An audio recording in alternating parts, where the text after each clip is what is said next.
had already failed many times, but as soon as I got home, everyone was waiting for me. They had kidnapped and tied up my family, and I was supposed to be the victim. The bullies tried to hit me with bats, but my punch was so strong that it crushed all of them. The first one who came at me had his face smashed in, while the boss was terrified, wondering how a boy could be this strong. On his knees, the man begs for just one more month. In response, the aggressor states that debts must be paid, even if it means selling an organ or two. He then squeezes the debtor's shoulder, saying that maybe a little pain will make him understand how he feels. Just then, the woman starts using her phone, and the aggressor notices the movement. Suspiciously, he asks if she's calling the police and says it would be useless. The screen shows a message from their son, and the reply being typed told him not to come home. Without hesitation, the man suggests that instead of this mess, they should settle things directly with the couple's son. His henchmen then grab the couple, who beg for their son to be left alone. Losing patience, the leader orders his men to shut them up so they don't make any noise. As the woman is tied up, the boss comments that he wouldn't want their son to get scared. From his hiding spot, he announces the boy has arrived. Outside,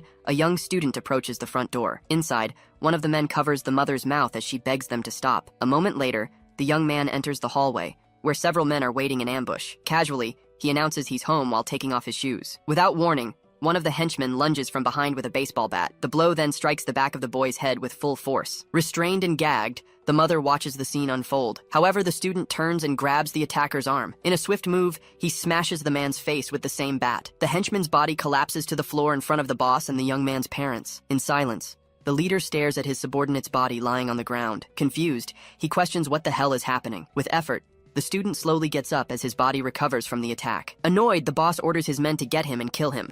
Without a second thought, a man lunges with a pipe, but the young man dodges the blow. He then counterattacks with a direct punch to the aggressor's abdomen, the student's hand shattering the man's ribs. The impact throws the henchman's head back. Right after, another tries a high kick, but the student catches his foot in midair. In response, he twists the man's leg and hits him with a side kick. From behind, another attacker strikes with a chair.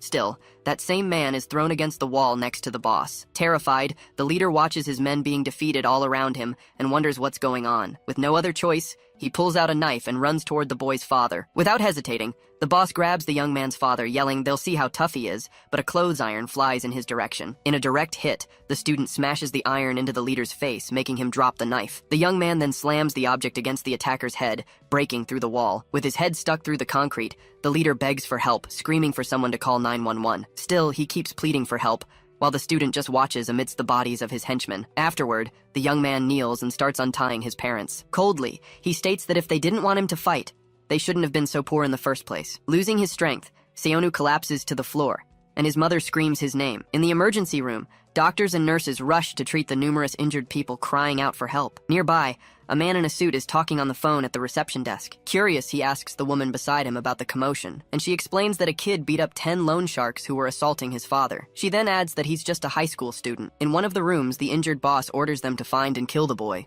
but a subordinate calms him down, saying the victim was taken to the same hospital. Confidently, he claims to have sent the Great Bear after the kid, assuring him he's already dead. Alert! The man in the suit overhears the name the Great Bear. Without wasting time, he asks the receptionist which room the boy is in, and she tells him it's 2102. Hurrying, he runs down the hall, stating that the Great Bear is a main event fighter candidate and that this is a good chance to test his worth. Arriving at Seonu Kang's room door, he admits to feeling sorry for the unlucky kid who got mixed up in this. Inside the room, Seonu comes face to face with a gigantic man. Surprised, the man can't believe they called him there just to beat up a kid like him. Indifferently, he says it's nothing personal, just business. With a slight smirk, the giant comments that Seonu is an interesting little boy. He notices that the young man doesn't show the slightest sign of fear. Determined to show the boy what fear is, the giant raises his arm to strike, but Seonu lunges forward first with a straight punch. Still, his opponent hits him right after, throwing him to the ground. From a distance, the observer concludes the kid didn't stand a chance. With contempt, the attacker says he doesn't care about the boy's craziness, claiming that being fearless won't get him anywhere. Even so, Seonu gets up, and the giant questions if he's already on his feet. Without backing down, the student replies that he can keep talking, because his punches are nothing. Annoyed, the giant retorts that all this talk will just make killing him more fun, and then he charges. Outside, the man in the suit senses the murderous intent and decides he must stop him. In the room, the giant throws a punch, but Seonu dodges under the blow and counters with a spinning kick to his opponent's face. Surprised, the man in the suit remembers that no one has ever managed to take down the Great Bear before. As the giant falls to his knees, he reflects that this shouldn't be happening so easily, since the fighter has one of the strongest physiques in the country. Outraged, The giant asks if the boy really thought a student's kick could knock him out. In response, Seonu delivers an axe kick straight to his adversary's head. Stunned, the man in the suit can't believe what he's seeing. Giving him no room, the student unleashes a series of punches to the fallen opponent's face. Still, the giant manages to grab Seonu mid-attack. Frustrated, he regrets having to use his finishing move on a mere student. Outside, the observer recognizes the move as the Bone Crusher and decides he has to stop him. Screaming, the Great Bear declares, "This is what the boy deserves." Immediately, the man runs toward the door, yelling for him to stop. Inside the room, the giant applies the lock, twisting Seonu's body. Then, he feels something is wrong, as he used all his strength. Against all odds, Seonu starts to get up from the hold. Confused, the attacker asks how he can still move, and why his bones are still intact. Without answering right away, the young man grabs the giant's face and warns that this time, he'll crush him to pieces. In desperation, the giant struggles but can't apply any pressure, asking himself why his grip has no effect. In a direct response, the student headbutts him in the face. Grumbling, the giant claims the boy's skull must be made of steel. Giving no ground, Seonu punches him again, slamming his opponent's face into the glass floor. Without stopping, Seonu continues to punch the fallen giant repeatedly. Just then, the man in the suit enters the room and orders him to stop, as his opponent is already unconscious. Approaching cautiously, he asks the young man to calm down. He then explains that a bigger mess will be much harder to clean up. Soon after, he makes a call, reporting a patient in room 202 with a head injury from a car accident, requesting immediate assistance. Confused, Seonu asks who he is and if he's on the giant's side. Without hesitation, the man denies it, stating that he'd actually rather be on the young man's side if possible. In disbelief, the student asks what the hell he's talking about. At that moment, a team in hazmat suits enters the room. One of the members confirms the patient's identity and assures them they'll take care of everything. The man in the suit then asks if it's possible to keep the Great Bear unconscious for now, and the medical team confirms it will be done. Still suspicious, Seonu asks who all these people are. Calmly, the man offers him a card, saying that if he works for his boss, he can have anything he wants. Furthermore, he states that all he needs to do is fight for him. Without a second thought, the student crumples the card and tells the man to get lost. He then throws the paper in the trash, making it clear he has no interest in fighting for money. From a distance, the man watches the young man walk away and mutters to himself that his mind will surely change. In the bathroom, Seonu splashes water on his face. Facing the mirror, he stares at his own reflection and laments that, even though his life is a mess, he still wants to keep his promise to never become a thug. Just then, his father walks in and asks what he's doing there. He then asks where he thinks he's going in his condition. Unable to hold back his frustration, the question arises of whose fault it is that he's in this situation. Bitterly, the young man recalls his father claiming to be a boxing champion with offers from teams and confronts him about why they're drowning in debt. He continues, asking if it was too humiliating for a former champion to open a small neighborhood boxing gym. Finally, Seonu asks if his father's pride is more important than his own suffering wife. Without answering, the man just tells him to be quiet and not to leave the hospital before he goes. Alone, the student watches the door close and admits to himself that he hates his father. He then collapses to the floor, holding his head, wondering if he just hasn't slept enough. He quickly concludes the pain isn't from exhaustion, but from his father, whom he hates. He can't stand seeing him get hurt all the time just so they can survive. He also can't stand watching his father kneel before the bully's parents whenever there's a fight, because he doesn't want to depend on him in any way. After all, he doesn't want his father to think he's done his part while he remains trapped in this hell. As a teenager, he can't even get a job on a fishing boat to turn things around and pay the daily expenses. When a man tried to recruit him, he simply sent him away, claiming to be busy. To make matters worse, those same bullies dug an even deeper hole for him, and as much as he hates his father, he can't leave because of his mother,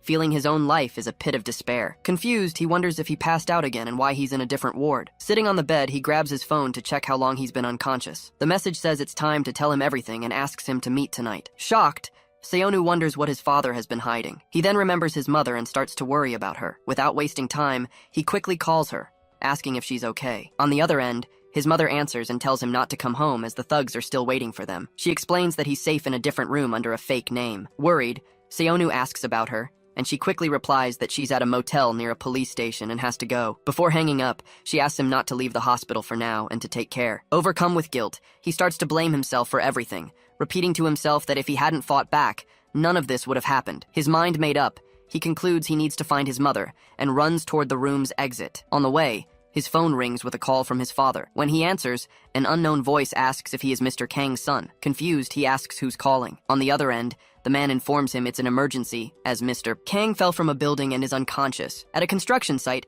his father is seen lying on the ground, surrounded by other workers. Back at the hospital, Seonu watches his father lying in bed, completely bandaged and hooked up to several machines. A doctor explains that the necessary surgery is complex and will cost over 100 million won, in addition to requiring years of rehabilitation. The news leaves him completely devastated. Defeated, he sits in a corner of the room, asking himself what he should do. Desperate, he questions how he'll ever raise that much money. At that moment, the image of him throwing away the business card he received earlier flashes through his mind. He then remembers the card left in the trash can.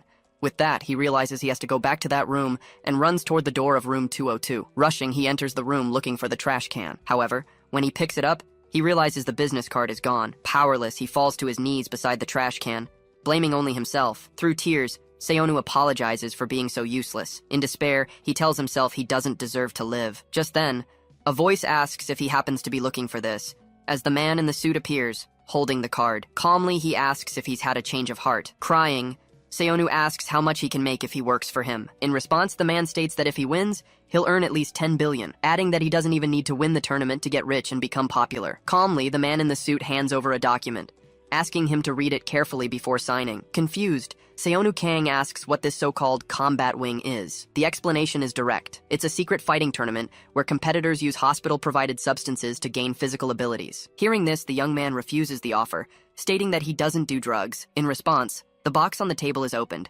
revealing several vials lined up inside. Without rushing, one is picked up. He explains they aren't common drugs. They can give incredible strength even to an old man on the verge of death. Still, he makes it clear that using the substances is not mandatory. Seizing the moment, Seonu asks who he really is. The man introduces himself as Min Seok Kim, a recruiter for a VIP in the combat wing. Ignoring the young man's reaction, Min Seok Kim continues to explain how they will work together. He says that upon entering the tournament, it's possible to choose a sponsor if you make it into the top 20. Next comes the proposal. Seonu can choose a VIP client as a sponsor, and they'll work together to win the tournament. After thinking it over, the young man agrees, as long as he gets the money up front. But he quickly adds that this is almost impossible, since payment only comes from the tournament itself. Annoyed, Seonu Kang asks why he should work with someone under these conditions. Calmly, the man tells him to relax, reminding him that he still needs money for his father's surgery and a safe place to stay. Surprised, the young man asks how he knows all of that. Without hesitation, Min Seok Kim offers to cover his father's medical expenses and provide housing while he fights for his boss. He adds that just like Seonu, they don't have many options either. At that moment, the phone rings. The young man answers and starts talking to his mother. He quickly tells her he'll call back. Taking advantage of the pause, the recruiter adds that they will also protect him from the loan sharks. In the middle of asking how he could trust them, Seonu's phone rings again. He looks at the screen and sees it's his mother. Answering the call, he asks what's going on. His mother tells him that his father's surgery has already been paid for and that some bodyguards have shown up because of him. Then, Min Seok Kim informs him that the safe place is ready, so there's no need to worry about her. Hearing this, Seonu tells his mother he hired the bodyguards and asks her to do exactly as they say, promising he'll be there soon. The call ends, and a question immediately comes to mind. What is really at stake for the prize to be 10 billion won? In response, Min Seok Kim explains that the 10 billion is just the starting amount. He adds that depending on how much is bet on him, the winnings can be even greater, mentioning champions who have taken home over 15 billion. In disbelief, the young man says that's impossible, but the man in front of him assures him it's not. He then considers that, in reality, it might not even be enough, given everything the fighters risk. That's because most participants either die or are permanently disabled during the competition. In the last tournament,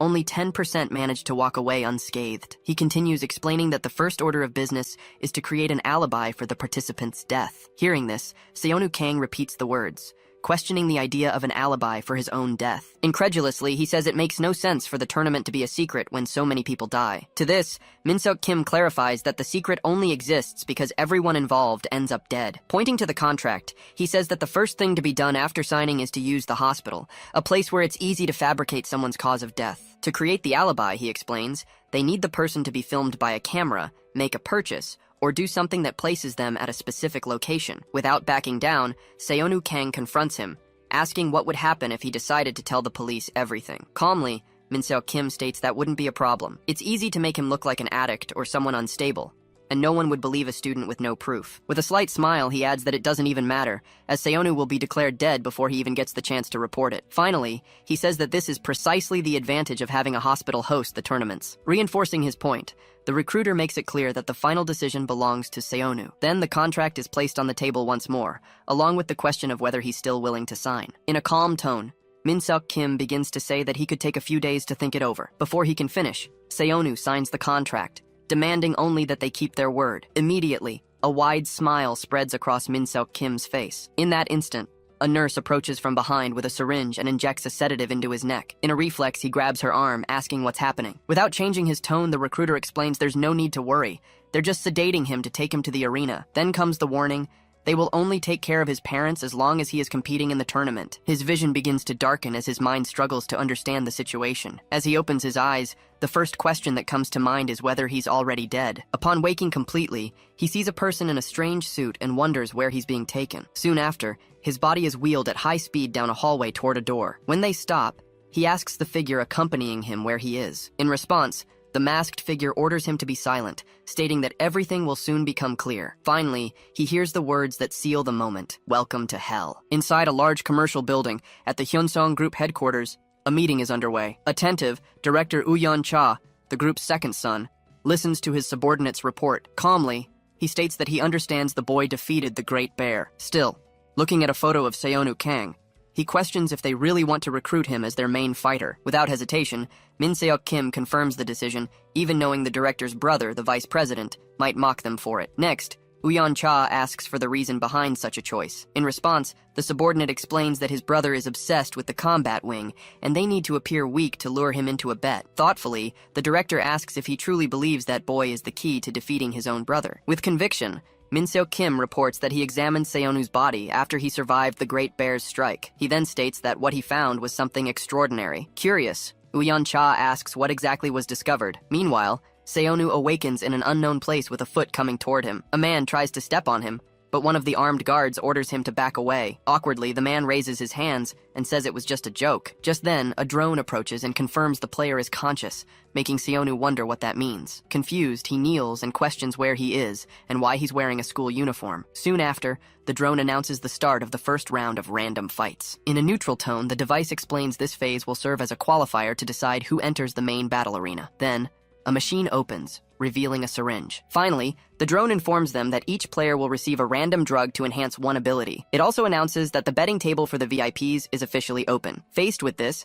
Seonu's opponent takes the applicator from the machine and follows the instructions to administer the substance. At that moment, Seonu remembers he has already broken his promise to graduate, but remains determined to keep his vow of never using drugs. Suddenly, he turns upon hearing a scream. The syringe falls to the floor, now covered in blood. The other man celebrates, yelling that he received a power drug. Attentively, Seonu watches the scene and wonders what is happening to the man. Without warning, the opponent rushes forward and attacks with a kick. The impact sends Seonu flying into the wall, which shatters from the force of the blow. As he recovers, Seonu realizes the man is completely different and wonders if the drug strengthened his muscles. Soon after, the drone announces that Cheol Han has successfully enhanced his power.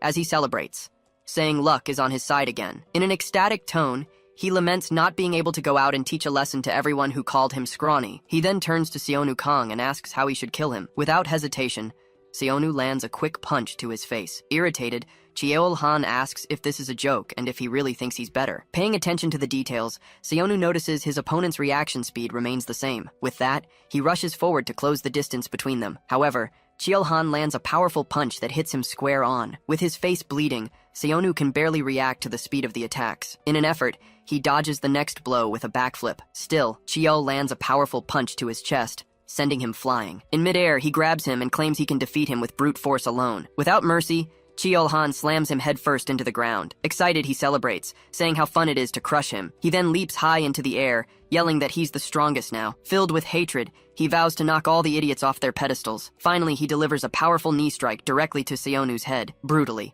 he stomps on Seonu Kang's chest, shattering the ground around him even more. In a cruel tone, he states that if he's going to crush something, it might as well be his ribcage. In a flashback, Min Seok Kim recalls examining the boy's body after he survived the Great Bear's attack. On that occasion, what he found proved to be extraordinary. Confused, Woo Cha questions him, unable to understand. Firmly, Min Seok Kim explains that Seonu was 10 times stronger than an ordinary human. Furthermore, in terms of bone density, he could no longer be considered human, being completely off any chart. Back in the present, Seonu grabs Cheol Han's leg. Seizing the opening, he lands a direct kick to his opponent's chin. Surprised, Cheol Han wonders how he survived without using any drugs, concluding that perhaps he hasn't gotten used to his own strength yet. Lying on the ground, Seonu notices his opponent is slower, likely because his stamina wasn't enhanced. With this in mind, he believes he can hit his face if he avoids being grabbed, using quick jabs instead of heavy blows. Without hesitation, he rushes toward Chiyol-han. Prepared, his opponent yells that he's only come back for another beating. With agility,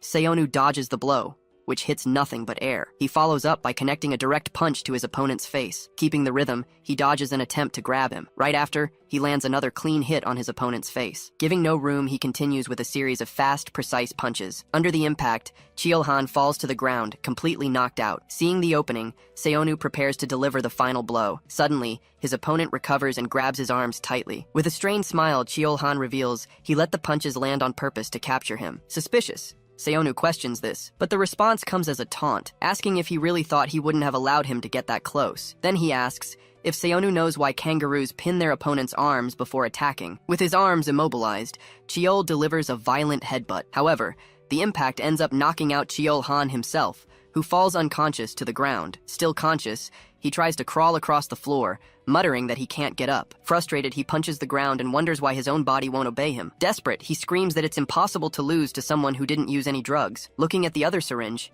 he claims a single dose wasn't enough to unleash his full talent. Crawling across the floor, he reaches the machine and grabs the second syringe. Realizing the danger, Seonu moves forward, understanding he must stop him from using the drug that was meant for him. Without a second thought, the young man leaps toward him to try and stop him. Still, Chiyol-han administers the second injection, and the drone announces his stamina has been enhanced. Right after, he strikes Seonu from behind, sending him flying. His body hits the ground and his head is immediately grabbed by his opponent. Furious, Chiyol lifts him into the air, yelling and asking who called him a thug. He then jumps and slams him headfirst into the ground with all his might. Even so, Chiyol-han shoos the drone away, stating that he's not finished yet. Standing over Seonu's body, he declares he's going to do something different, as he's tired of always getting beaten up. He then locks the young man in a chokehold from behind, saying this is exactly what it feels like. The pressure increases as he states that he knows stubborn rats like him need to be finished off once and for all. As his strength fades, Seonu starts to lose consciousness and calls out for his father. Seonu Kang and Chiyol-han remain motionless on the shattered ground. At that moment, the drone announces the game has ended with the death of a player. Staring at his laptop screen,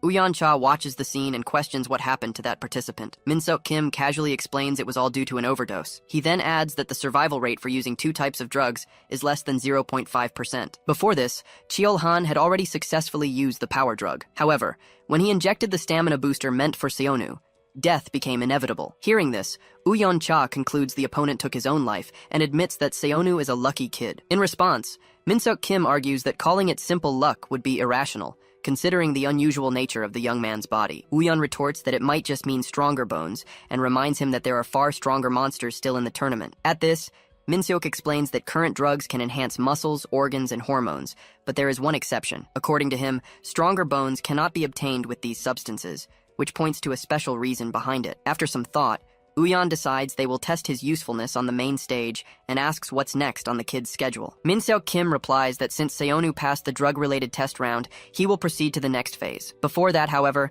he will receive treatment for his injuries, and only then will he fight again. From then on, he will face all the monsters who may have acquired unknown powers. In the combat ward's treatment room, Seonu sits in silence. With his head bowed, he remains motionless for a few moments. In his thoughts, he wonders if Chiyol really died because of him, since he only meant to knock him out. He then remembers that he was the one who was about to die just a moment ago. His father's voice echoes in his mind, telling him to get a grip. Then comes the memory that he is the only one who can save his family. A short while later, the drone announces that the winners of the previous round must proceed to the lobby. One of the medics informs him that the guide will explain everything he needs to know, and that he must follow all instructions. Finally, a warning comes not to try anything, as the guides are armed with a lethal weapon. The drone then flies toward a passageway, and Seonu starts to follow it. Along the way, he follows it down a corridor that opens into something resembling a cave. Faced with the scene, he wonders what kind of place this is. He gradually deduces that the entire underground structure was built to prevent any escape attempts.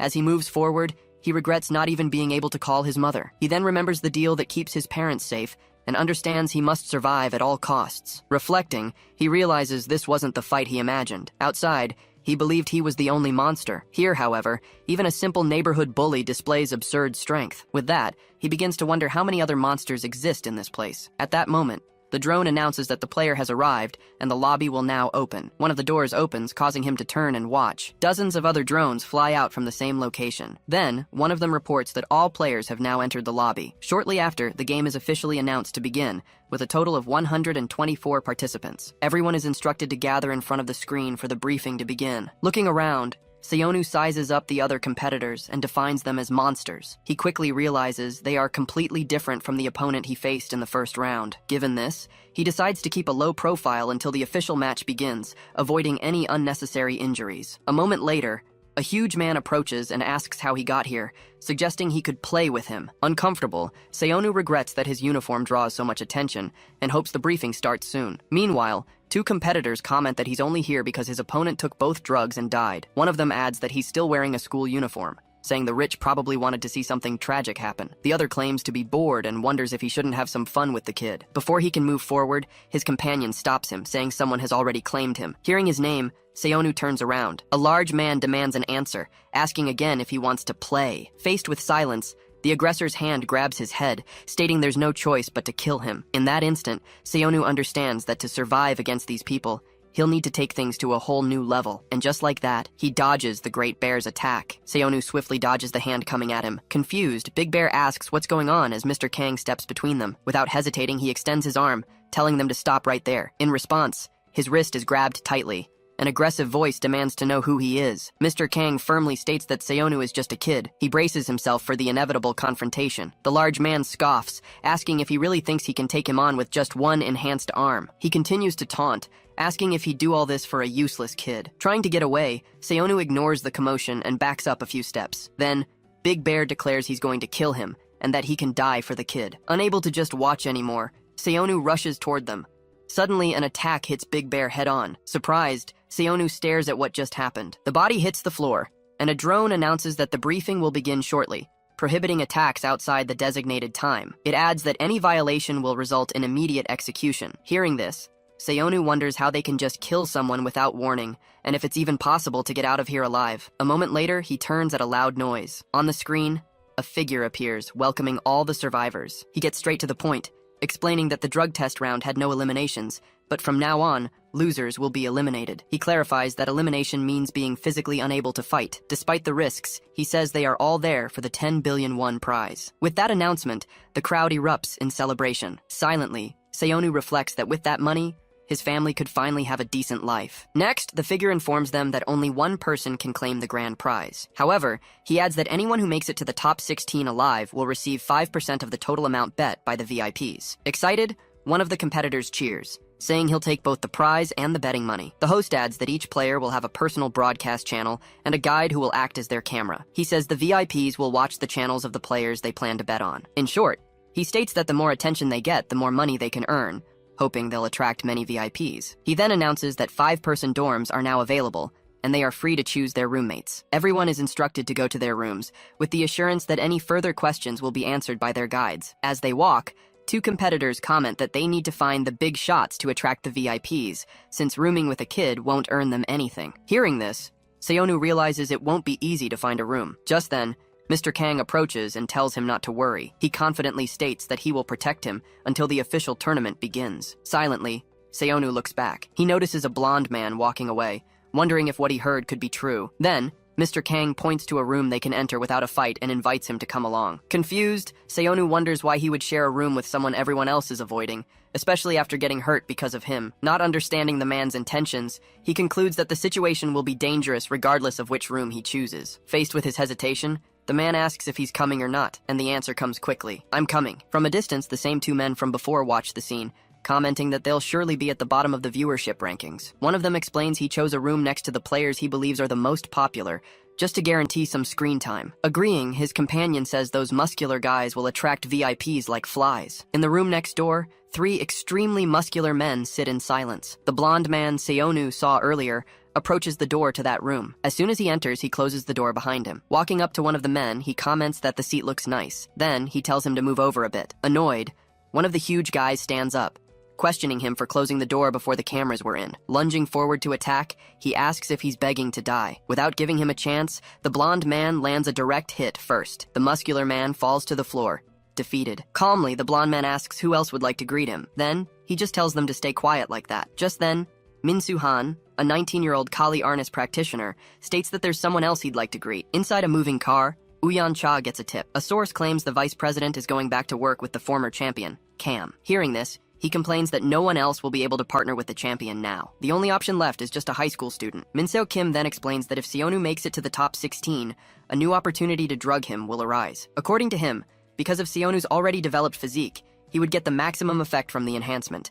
His bones are 10 times stronger than normal. Plus, after taking the drug, he would become the greatest of all time. Woo-yeon remarks they'll need to keep him close until then, but he's worried about potential interest from other VIPs. To reassure him, Min-seok guarantees that won't be a problem for now. He then reveals that the 5 people sharing a room with Seonu had the lowest viewership in the last round. Back in the room, Mr. Kang notes that getting viewers here is going to be a real challenge. He explains that most of the audience will follow the title contenders. However, their group has the only woman in the tournament, Amanda Groch, ranked 23rd, an underrated capoeira and jiu-jitsu fighter. There's also Min-ho Kim, a smaller-built boxer ranked 25th. Last but not least, there's Menon, ranked 28th, who spends his time screaming about his own elbow. Keeping up this weird behavior, he asks for help to touch his elbow while Seonu just watches in silence. Noticing the drone, Mr. Kang comments that the guides are there to film. Still, he says they'll need to grab some attention if they want to make any money from the bets. Then, he shows off his enhanced arm. Right after, he starts doing one-armed handstand push-ups, counting each rep out loud. Seonu comments that he doesn't think that's going to work. Just then, Amanda Groch stands up. She points at the floor and cracks it with just one finger. Then, she lifts her entire body, balancing on that same finger. Watching this, Seonu wonders how someone can lift their own weight with just one finger. As Mr. Kang and Amanda continue their exercises side by side, Seonu asks them to wait a moment. Min-ho Kim approaches and says that showing off strength is for idiots. Right after, he dashes across the room at incredible speed.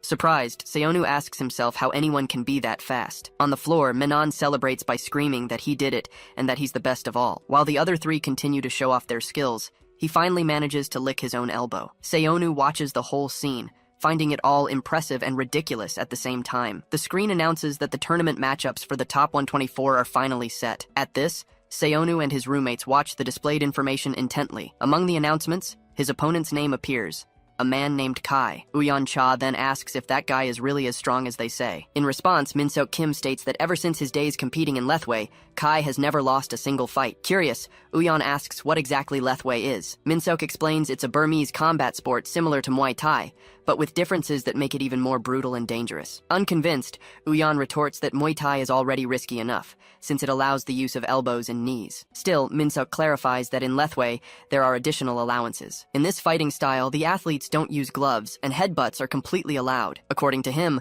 a blow with the forehead bone can cause fatal injuries, which is why most combat sports ban this type of attack. However, Min-seok points out that this isn't the most dangerous aspect of the sport. What truly makes Lethwei lethal is the permission to strike the back of the neck and the spine, which can result in paralysis or even death. That's why, Min-seok concludes, Kai has the most real combat experience, since he continued to fight for a gang after his sports career ended. Intrigued, Woo-yeon asks about this gang, while Min-seok speculates that Kai wasn't content with just fighting inside the ring. He then says that Kai started challenging famous fighters on the streets until he caught the attention of the criminal group. Woo-yeon then questions if Seonu will be able to face someone like that. Honestly, Min-seok replies that he has the same doubt. He points out that so far, Seonu has only faced people with no martial arts training whatsoever. Now, however, his opponent is Kai, a 28-year-old Lethwei fighter. The recovery pod opens slowly. As he sits up, Seonu Kang asks how long he's been asleep. Then he wonders why his body feels so light. He realizes it's not just a feeling when he flexes his arm. Then it occurs to him that this isn't the first time he's experienced this. The memory takes him back to the fight against the Great Bear. He recalls waking up the same way after that battle. Standing up, he comments that it feels like he's gotten stronger. From another pod,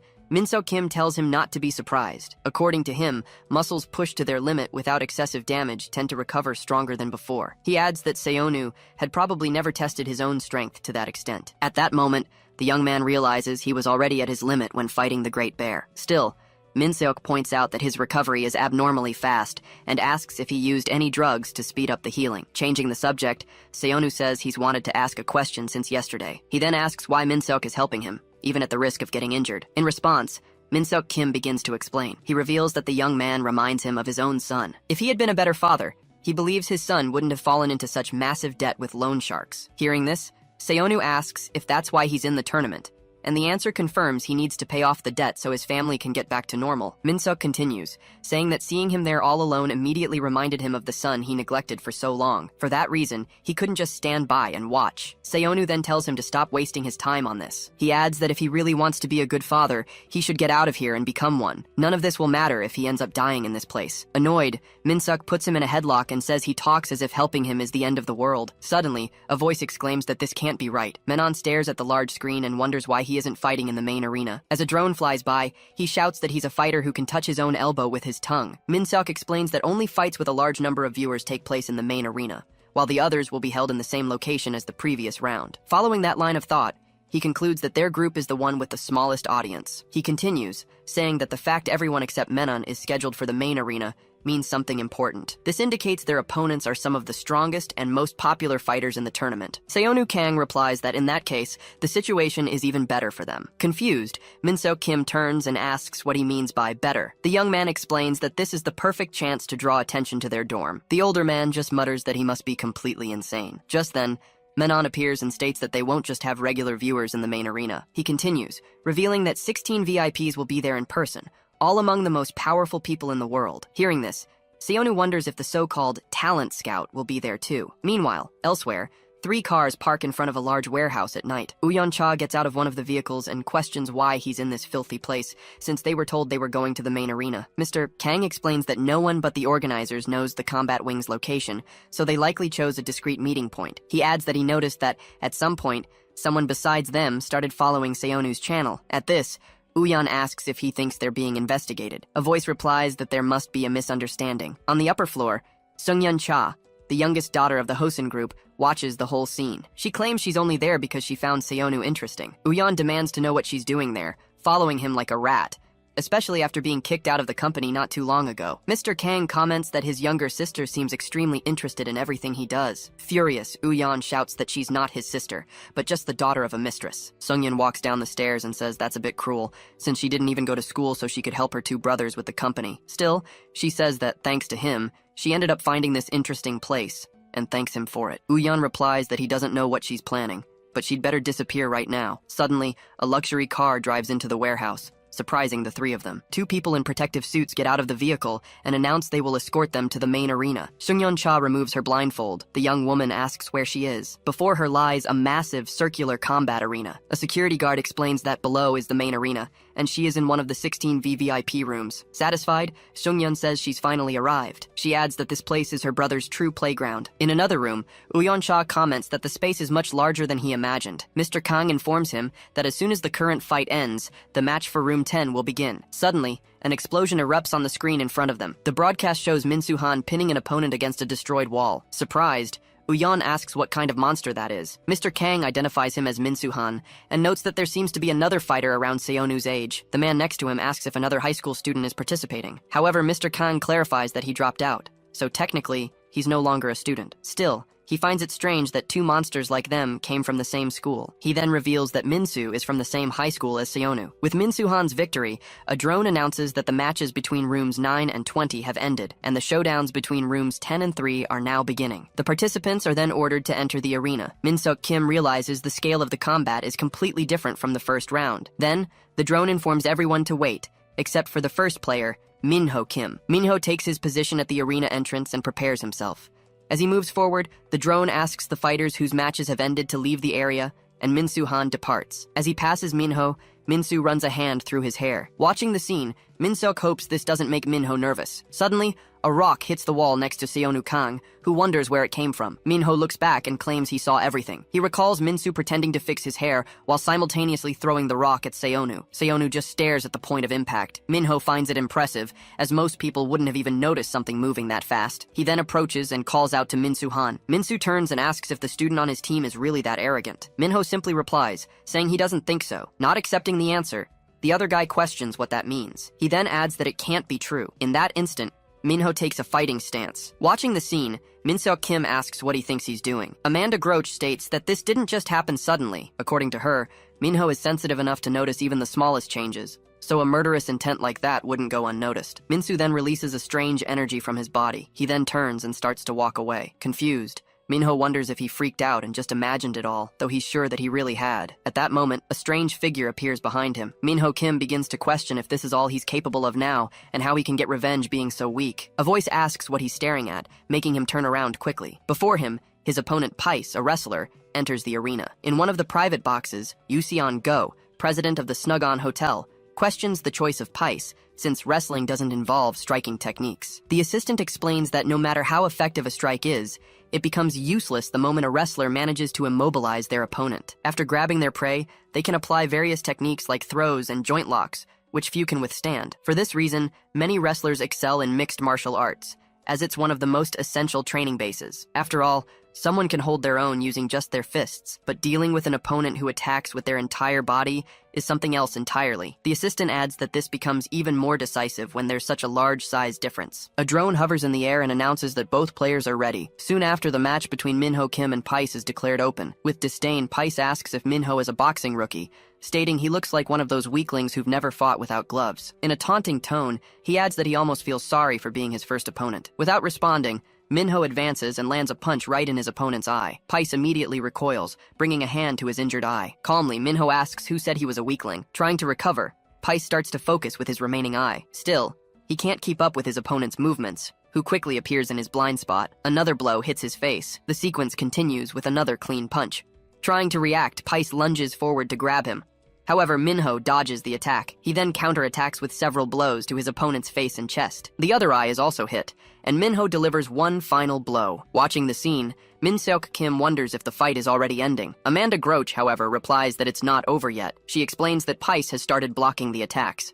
Indeed, he manages to defend the following blows. Faced with this, Minho backs off for a brief moment.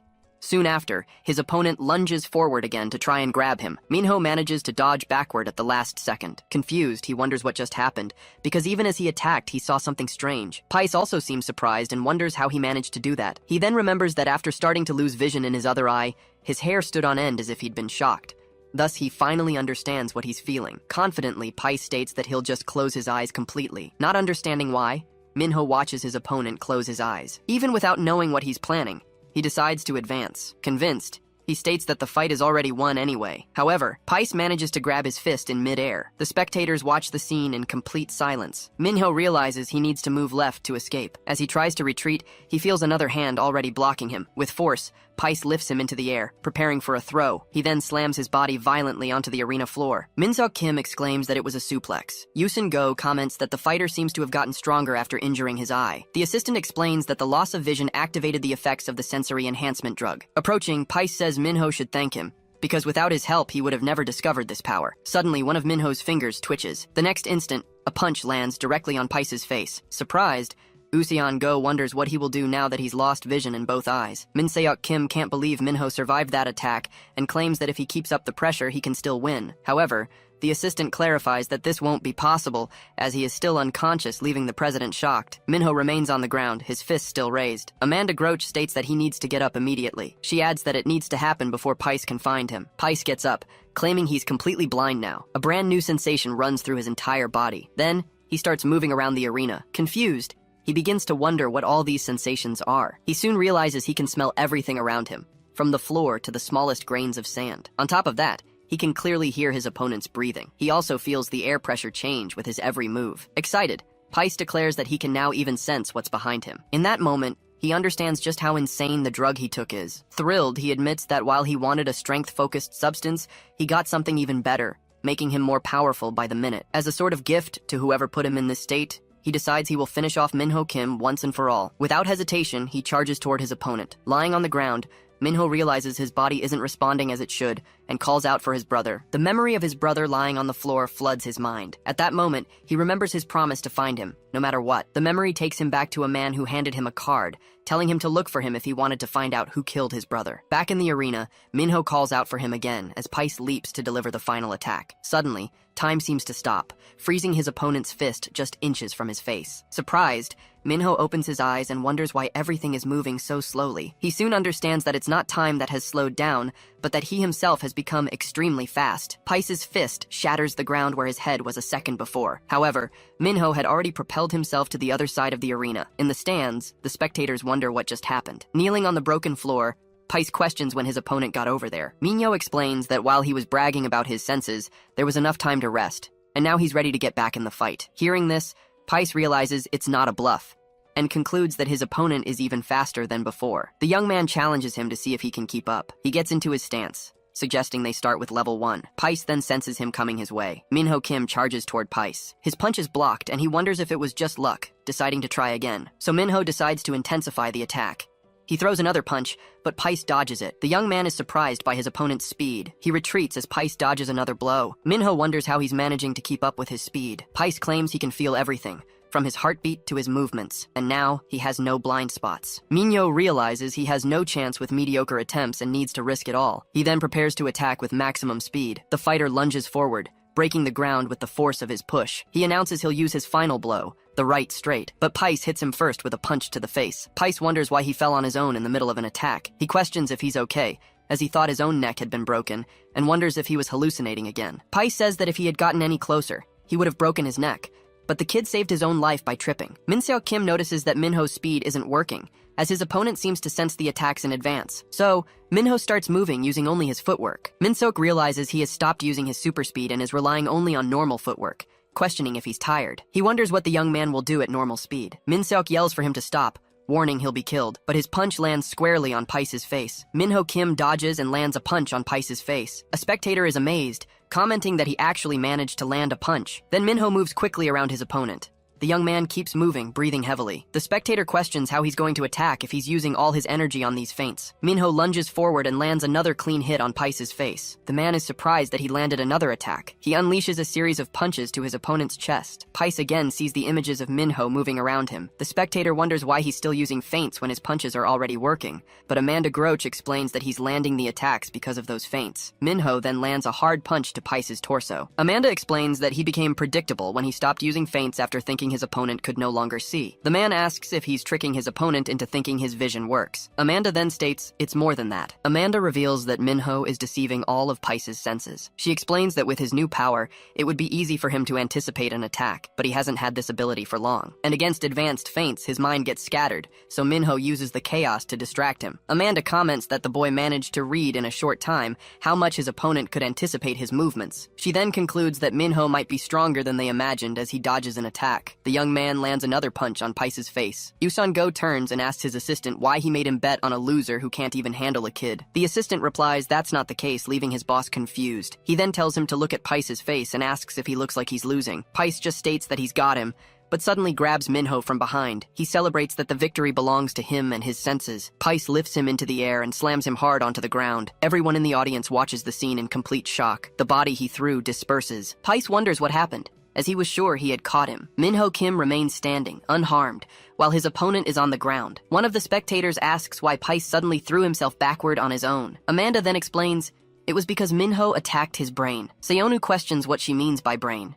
She clarifies that Minho persistently hit Paice's head, giving him no rest. With each blow, his brain rattled, and the attacks continued before the vibration could stop. In this way, even someone with heightened senses couldn't maintain focus. And that's how Minho caused a failure in Paice's senses, enough to make him think he'd caught someone who wasn't there. Lying on the ground, Paice wonders how his opponent's senses can be better without the drug, finding it unfair. Paice finally collapses completely on the floor, and Minho just watches him. A drone announces that Paice can no longer fight. It then declares Minho Kim the winner, who staggers shortly after. Yuzeon Go, annoyed, slams the table and laments the outcome of the bet. Kneeling in the middle of the arena, Minho Kim looks up and calls out for his brother.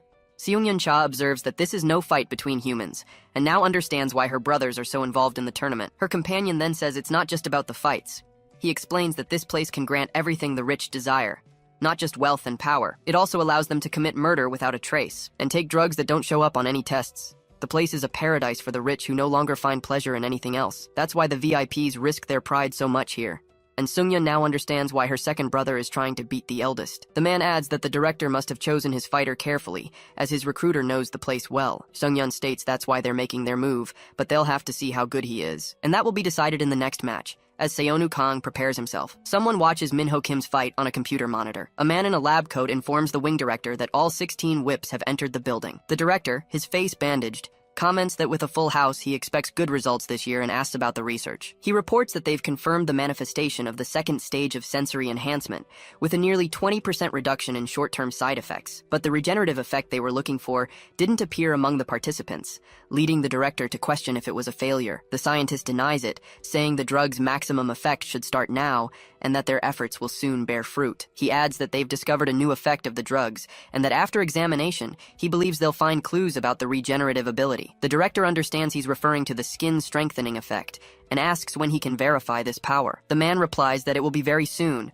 as the fighter for the next match in the main arena is getting ready. Kai is sitting alone in a room, waiting. Elsewhere, Seonu Kang stretches next to a man. He advises Seonu to throw in the towel if the fight gets too tough, but the young man states that won't happen, and it shouldn't. The man then asks if he isn't even a little scared, since he doesn't seem tense at all. Seonu simply confirms that he isn't. Surprised, the man concludes that he's one of the weird ones too. A drone approaches Seonu Kang and his companion, while Amanda Groach is sitting on the floor. The drone then requests that player Seonu Kang enter the arena. He wonders when he stopped feeling fear. Since he was young, he's been in many serious accidents that others couldn't imagine, even in situations that seemed fatal. He always came out unharmed and, at first, would cry from shock. But after a few years, it didn't matter how great the danger was. He was completely unfazed by anything. Many bullies tried to provoke him because he never got scared, and no matter how hard they tried, they couldn't make him flinch. In the end, they were the ones who became afraid of him. The only thing he fears now is his family's safety, and not an opponent like Kai. Uyan Cha notes that it's finally starting and asks what drug Kai received. Min Seok Kim informs him that Kai took the skin-strengthening drug, and Uyan Cha questions how that helps him fight. He explains that it does more than just help, as Kai's previous opponent had all the skin and muscle torn from his body. Yuyan then asks how skin strengthening leads to the opponent being torn apart. Min Seok clarifies that Kai's skin couldn't be harmed by human strength, and was so tough that it tore the opponent's skin on contact, and even the muscles were completely ripped to shreds. He then adds that many of the regular VIPs are interested in betting on him. Uyan reflects on who he should bet on, since Kai is a professional fighter with skin-strengthening power. Min Seok shows on a tablet that, as he predicted, everyone is betting on Kai, while no one has bet on Seonu. But suddenly he notices that someone bet 100 million won on Seonu before them. Uyan gets worked up and asks who would have made that bet. In another private box, Sung-Yun Cha observes the situation with her companion. The man beside her asks if she's sure about her decision. She replies that you can't expect rewards without taking risks, and that she needs to try reckless things to catch up to her brothers. Sung-Yun concludes that it remains to be seen whether he will bring a high return or just be a huge risk to take. The drone announces the start of the fight between Kai and Seonu Kang. Seonu gets into a fighting stance, determined to win at all costs. He then notices his opponent isn't even preparing to fight. He asks Kai what he's doing and if he wants to fight or not. Kai replies that he's a warrior, not a bully who beats up kids. Then Kai approaches and proposes a single blow with a tenth of his strength. He moves forward and tells the kid not to get up again, and he lands a powerful kick to Seonu's torso. Seonu falls to his knees on the ground. Uyan Cha remarks that after a blow that painful, the match's outcome is already clear. The man with glasses leans over the railing and says he needs to get out of there now. But Minho Kim states that he isn't screaming in pain, leaving the man confused. He's sure Seonu realized that Kai had no intention of attacking him, only of scaring him. The man then asks if Kai is trying to help Seonu. Minho denies it and says he just doesn't want to fight because it would be embarrassing. He thinks his reputation would be damaged if he fought seriously against a student like Seonu. So, basically, he's telling Seonu to just surrender and lose. Kai says he was supposed to pretend to be knocked out, not just scream. He continues, saying that complaining won't make a difference, and that he'll give him another chance. Seonu simply interrupts him, leaving Kai surprised as Seonu stands up and asks if he's trying to win a debate. Kai claims he'll give him a taste of his true strength, so he can fake a knockout convincingly. Kai lunges forward with a high kick towards Seonu Kang, but Seonu ducks under it and strikes his opponent's supporting leg. Everyone in the audience reacts, completely stunned by the counterattack. Kai then yells that he told him to stay on the ground. He rushes at Seonu and throws a punch. The young man leans back, narrowly dodging the attack. Kai is astonished by how far he tilted his head to dodge. Then Seonu leaps into the air, flipping over him, and lands a solid slap on Kai's head. Uyan Cha watches the scene, completely shocked. Kai says he was giving him another chance to act. Seonu asks if talking about giving chances isn't a bit much for someone who was just brought to his knees by a student. He states that if Kai is cowardly enough to kneel, then he's not even worth punching. Kai then decides that if he can't even fake it to save his own life, he'll have to help him out. Kai grabs Seonu's shoulders, saying he'll scare him into trying to fight. The young man is startled when he realizes he can't move. Kai then announces he'll use 50% of his strength, and delivers a powerful headbutt to Seonu. Kai wonders if he used too much force, as he felt pain from the blow. Then a foot comes towards him, hitting his chin. Seonu uses the momentum to land a kick on Kai's face. The impact sends Kai staggering back as Seonu lands. He wonders how the kid wasn't affected by his headbutt. Seonu stumbles slightly to the side and laments that his vision is still blurry. Kai rushes forward to throw a punch. The blow grazes him, but tears Seonu's shirt. Mr. Kang is astonished, questioning how Seonu's shirt ripped like that if Kai's fist only grazed him. Minho Kim warns that he isn't finished yet. Kai then lands an elbow strike on Seonu's back and raises his fist to strike him on the head. Mr. Kang yells for him not to do it as it will kill him. Seonu Kang falls to the ground and Kai stands over him. Mr. Kang shouts, saying this is going too far. But Minho Kim comments that the situation is almost unbelievable, leaving the man confused.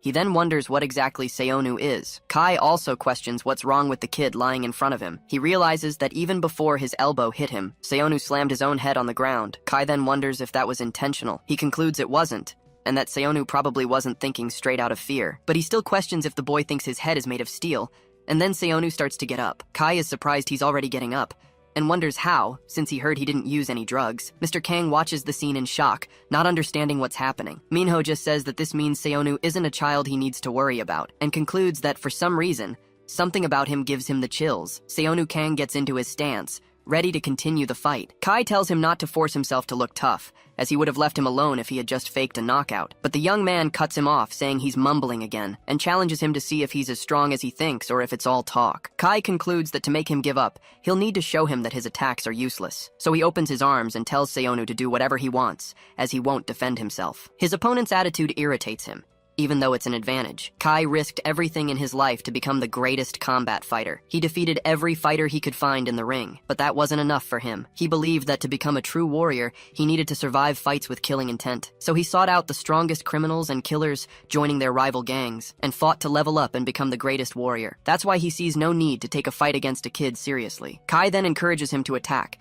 claiming he won't cause him any damage. Seonu lands a direct punch to Kai's abdomen. The spectators watch the scene intently. Kai grabs his fist and states that the blow won't cause any damage, but his face suddenly shows surprise. Seonu simply says he'll land another one. He then lands another punch, this time in the pit of Kai's stomach. Kai is stunned, not understanding what's happening. Seonu continues the attack with a high kick towards him, but Kai manages to block the kick with his arm. Annoyed, he prepares a counterattack. Seonu realizes he needs to dodge the impending attack. Kai hits him with a powerful punch to the chest, tearing his shirt and his chest. The young man is surprised by the blow, thinking he needs to get away from him. He takes a few steps back as Kai prepares to attack again. Kai asks how many more chances he needs to give him. Seonu simply lets out a laugh. Surprised, Kai asks if he just laughed. Seonu then asks if he forgot what he just said. He rips his own shirt off, revealing a muscular physique. The spectator with glasses is amazed and asks where all that muscle came from. Seonu then taunts him, asking why he defended himself. Kai turns and admits what he did. He acknowledges that Seonu isn't just some kid who was dragged here for a show, but he warns him not to forget that he was the one who forced him to do this.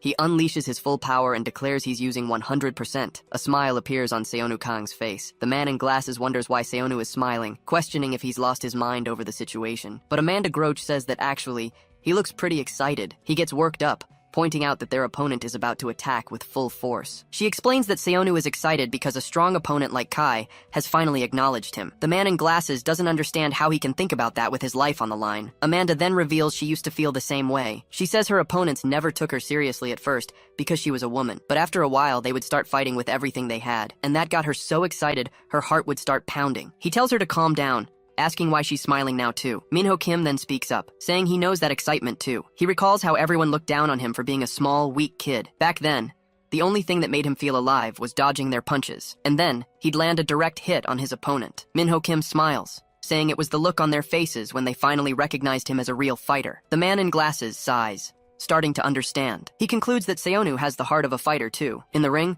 the two opponents rush toward each other. Seonu decides he'll strike first. He throws a punch at Kai, who blocks it with his arm. Mr. Kang comments on the sound of the impact, believing Kai was surprised by the power, but Seonu realizes his opponent's skin is like concrete. Kai warns him that he's going to return the favor. With one punch, he slams Seonu to the ground. The spectator feels the ground shake and declares that Kai is on another level. The force of the impact sends Seonu flying into the air.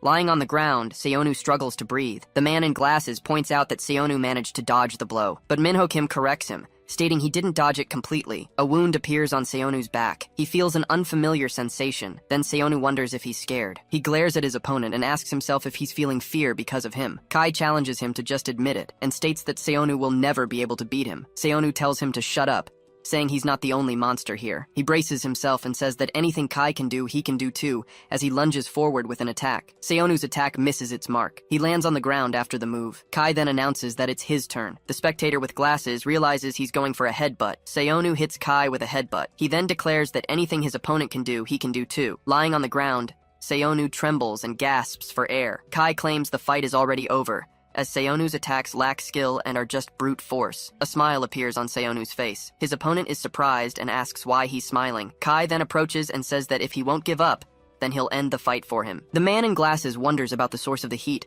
noticing that Seonu's blood and sweat are evaporating. Seonu reveals he never liked fighting, because being dragged into all those brawls made him feel like a monster, but he wonders if this place is getting to him because he can't stop smiling. Then he admits he can't contain the urge to fight this guy. As Kai lunges forward, Seonu jumps and kicks him in the face. Then, he grabs his opponent's head in midair. Kai is shocked, saying he's too fast. Seonu headbutts him in midair.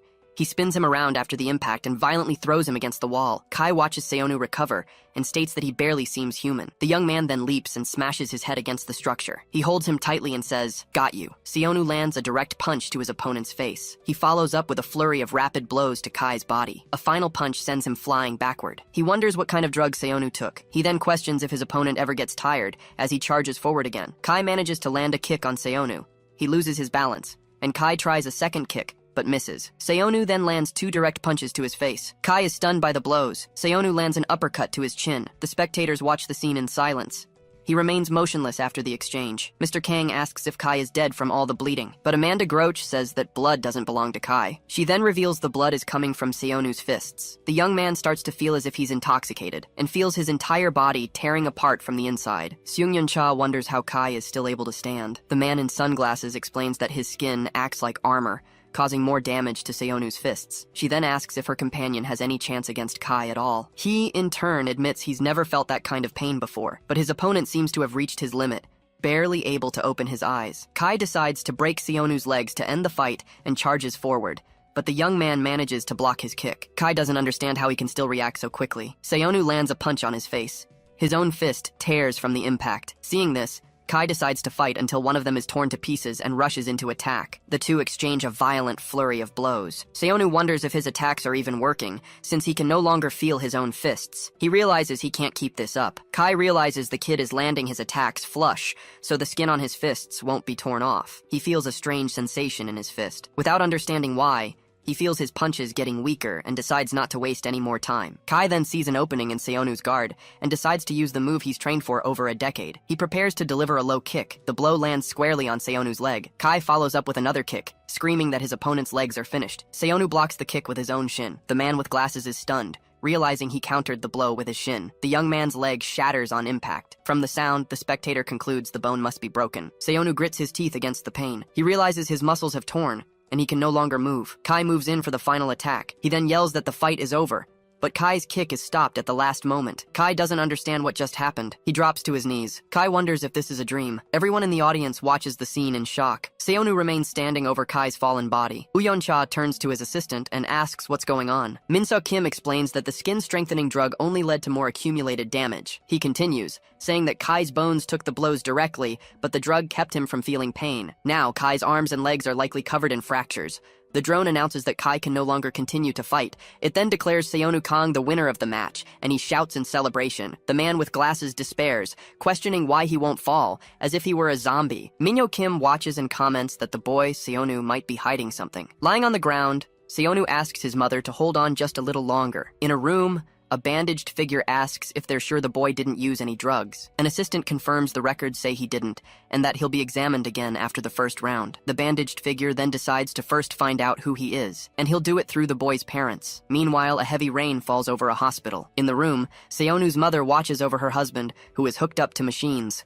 Someone enters the room, and she turns around. She warns that visiting hours aren't over yet, but 2 men in suits appear behind her, and the woman asks who they are. Back in the arena, medics carry Seonu away on a stretcher. Uyon-cha questions if he'll be able to win the next round with so many injuries. Min-seo Kim says they will postpone the decision until his medical exam. He reveals he plans to run a secret drug test on him during the exam. Uyon-cha is surprised, and Ushin Go's assistant comments that if he passes the second test, Seonu will become a top contender for victory. The man asks if it's allowed to run a secret test if the player refuses. The assistant explains it's just a test to check for doping compatibility, so it can be done secretly. Then, Uyan-cha asks what will happen if the test fails. The assistant replies that he'd be useless anyway, so they would just move on to plan B. Inside the room, a treatment chamber is running next to medical monitors. The chamber opens, and a person in a protective suit approaches Seonu with a syringe in hand. Yusun Go's assistant says that if they play their cards right, he can reach the top 16 with just one more win. Uyan-cha summarizes the situation. If he wins one more time,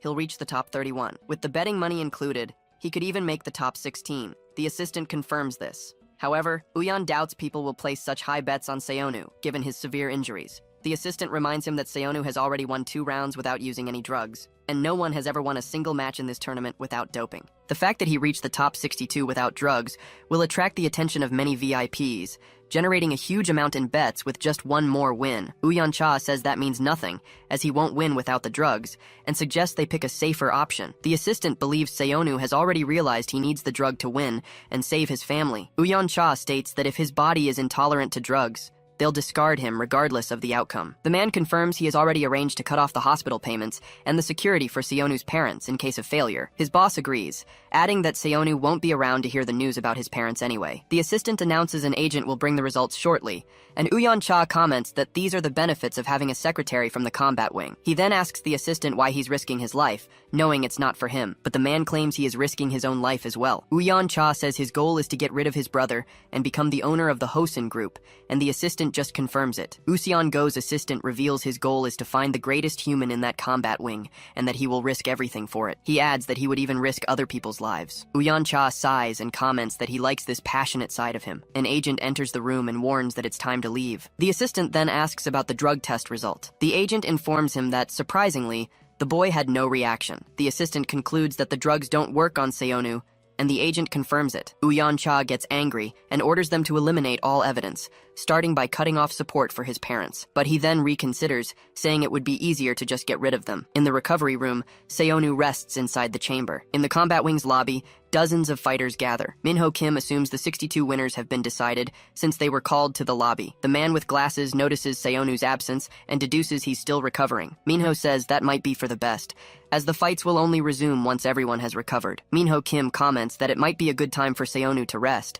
but is surprised by Amanda's stretching. She then states that he looked tired from the start. Minho Kim comments that fights here usually leave injuries, as happened with him and Seonu, but he points out that the two of them reached the top 62 completely unharmed. He then turns to the man with glasses and mentions his arm in particular. No one expected such an extraordinary right arm like that. The man smiles and admits he didn't know his arm could change that way either. As for Amanda's opponent, he said he wouldn't use his arms against a woman, and ended up knocked out with a single blow. To be honest, Minho saw her knock out her opponent so fast that he still doesn't know exactly how she defeated him. Minho Kim then asks if she can tell him how she did it. She turns and questions why she would tell him that. Amanda explains that he might become her opponent in the near future. Suddenly, Menon appears and asks why he was left out of the conversation. He then brags to the group, saying he was the very first one to win. A voice congratulates the fighters for reaching the top 62. He explains that by defeating one more opponent, they'll have a chance to go straight to the top 16. After winning this round and reaching the top 31, they will be ranked by the money wagered to decide the top 16. And if they survive the round of 16,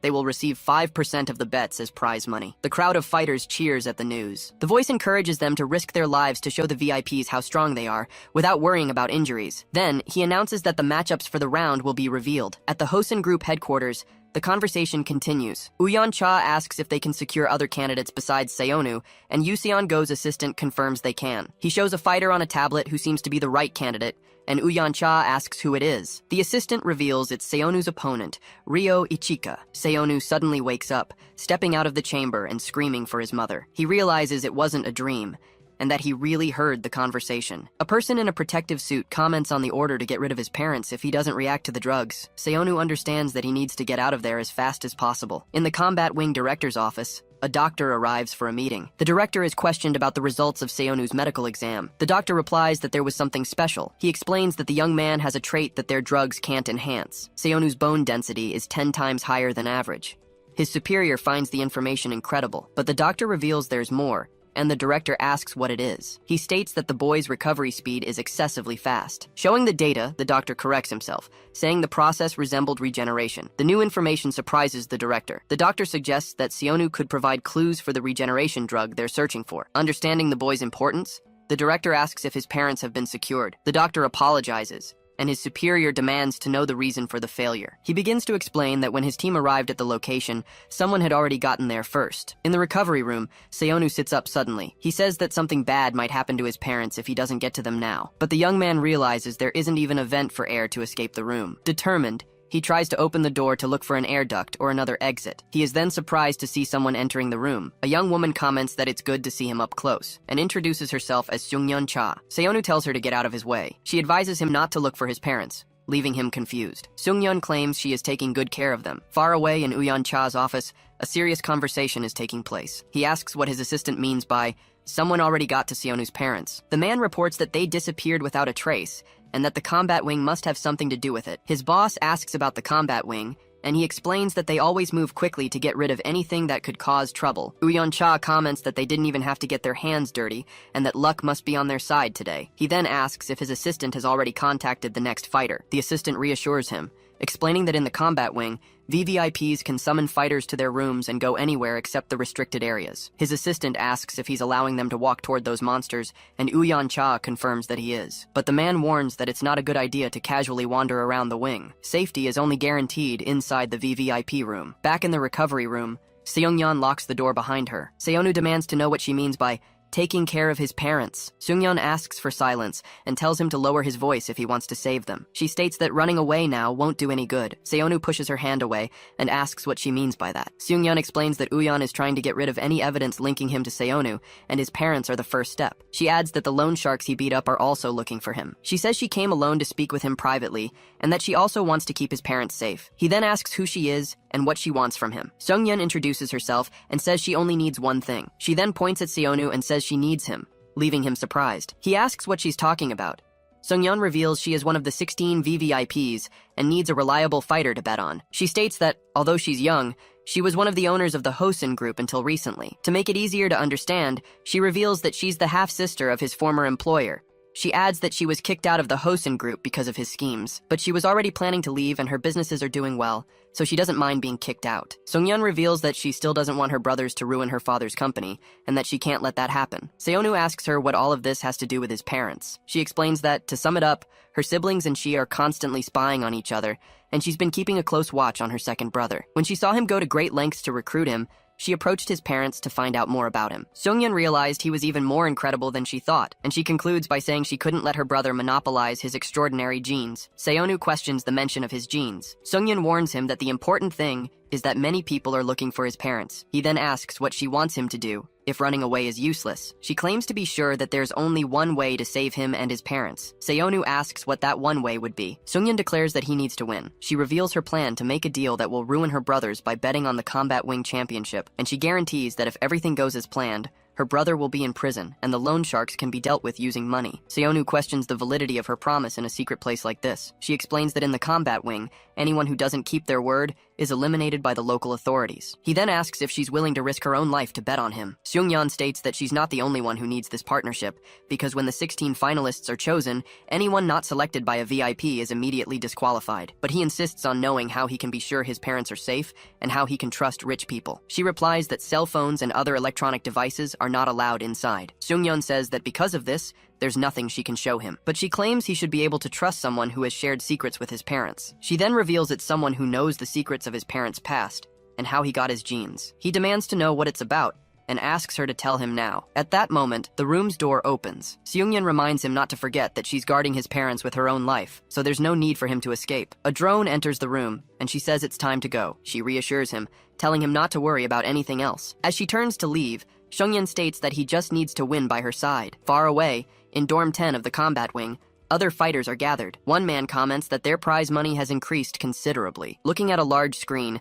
he wonders how Seonu is in last place. One of the young men explains it's because he was sent to the recovery room, and nobody bets on an injured fighter. A drone announces that player Seonu Kang has returned to room 10. A man greets him, saying he looks much better than expected. The door closes, and he comments that Seonu must have rested very well. Seonu asks him how he managed to win without getting hurt. Seonu explains that he needs to get into the top 16, or his family is done for. He begs him to tell him anything, stating he'll do whatever it takes. In a gesture of desperation, he asks for his help. He then assumes it was too much to ask. A woman approaches and suggests a finishing move. Seonu repeats her suggestion, confused. She explains that it's hard to dominate a fight without a finishing move, especially in the combat wing. The fighter then asks him what his specialty is. The older Mr. Kang then suggests a calf kick, using his strong shin. He comments that few people can control their legs with his precision and speed, and recalls that during the fight with Kai, Seonu blocked a low kick, which shows confidence in his shin bone. While demonstrating the move, he explains that the calf kick has become a blow capable of taking down opponents with a single hit. He then asks Seonu to show him the same kick. The force of the impact leaves the man surprised. He then congratulates him,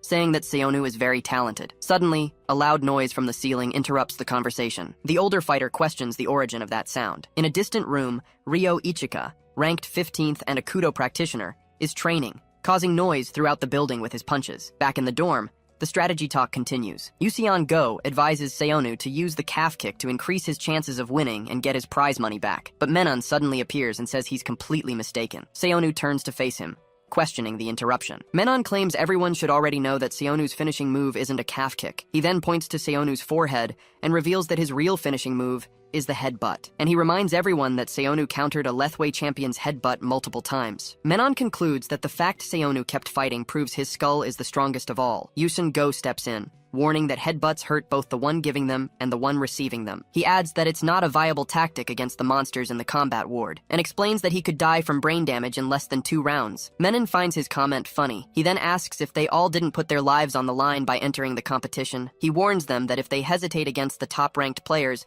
they could die on the spot. Menon then tells him he shouldn't be worrying about Seonu right now, and reveals he's talking about his own next opponent. A large screen announces the next fight: Min-Soo Han versus Usik Park. Far away, someone walks through a restricted area of the combat ward. The director reviews a fighter's data on his tablet. He comments that Min-Soo Han's response to the drug is terrifying. Standing before several containment tanks, the director states it was a great idea to bring him there. A doctor approaches, and his superior says he must be proud of his son. He then bows, saying it was all possible thanks to the director. The doctor convinces himself he made the right decision, as he had no other choice. The doctor recalls a time before he knew about the combat ward, when he used to come home late. Back then, his son suffered from a rare disease that consumed his muscles and would ask for help just to stand up. He felt helpless, as he was just a salaried doctor with nothing he could do. Just when he thought all was lost, he received a message from the hospital director, whom he had never met. The doctor could never have imagined why he was summoned to the hospital's crematorium. He was led down a staircase into an unknown world. The hallway revealed countless people suspended inside containment tanks. Upon entering the building he was summoned to, he faced a new reality. There was a list of famous people and renowned scientists, but he wasn't interested in why they were there. Then he saw the results of the drug tests being conducted. Seeing those results, he couldn't hold back his tears. The director surprised him from behind and asked what he thought, as the doctor thought of his son. Then, the man offered him the chance to have his son participate in that experiment. In that moment, he almost accepted without thinking of the consequences. But he started to run away from there, back to his son. He recalls his son, who had gone to school saying he felt fine that day, trying to take his own life. The doctor saves him and realizes he had forgotten how they were truly living. In his arms, the young man begs his father.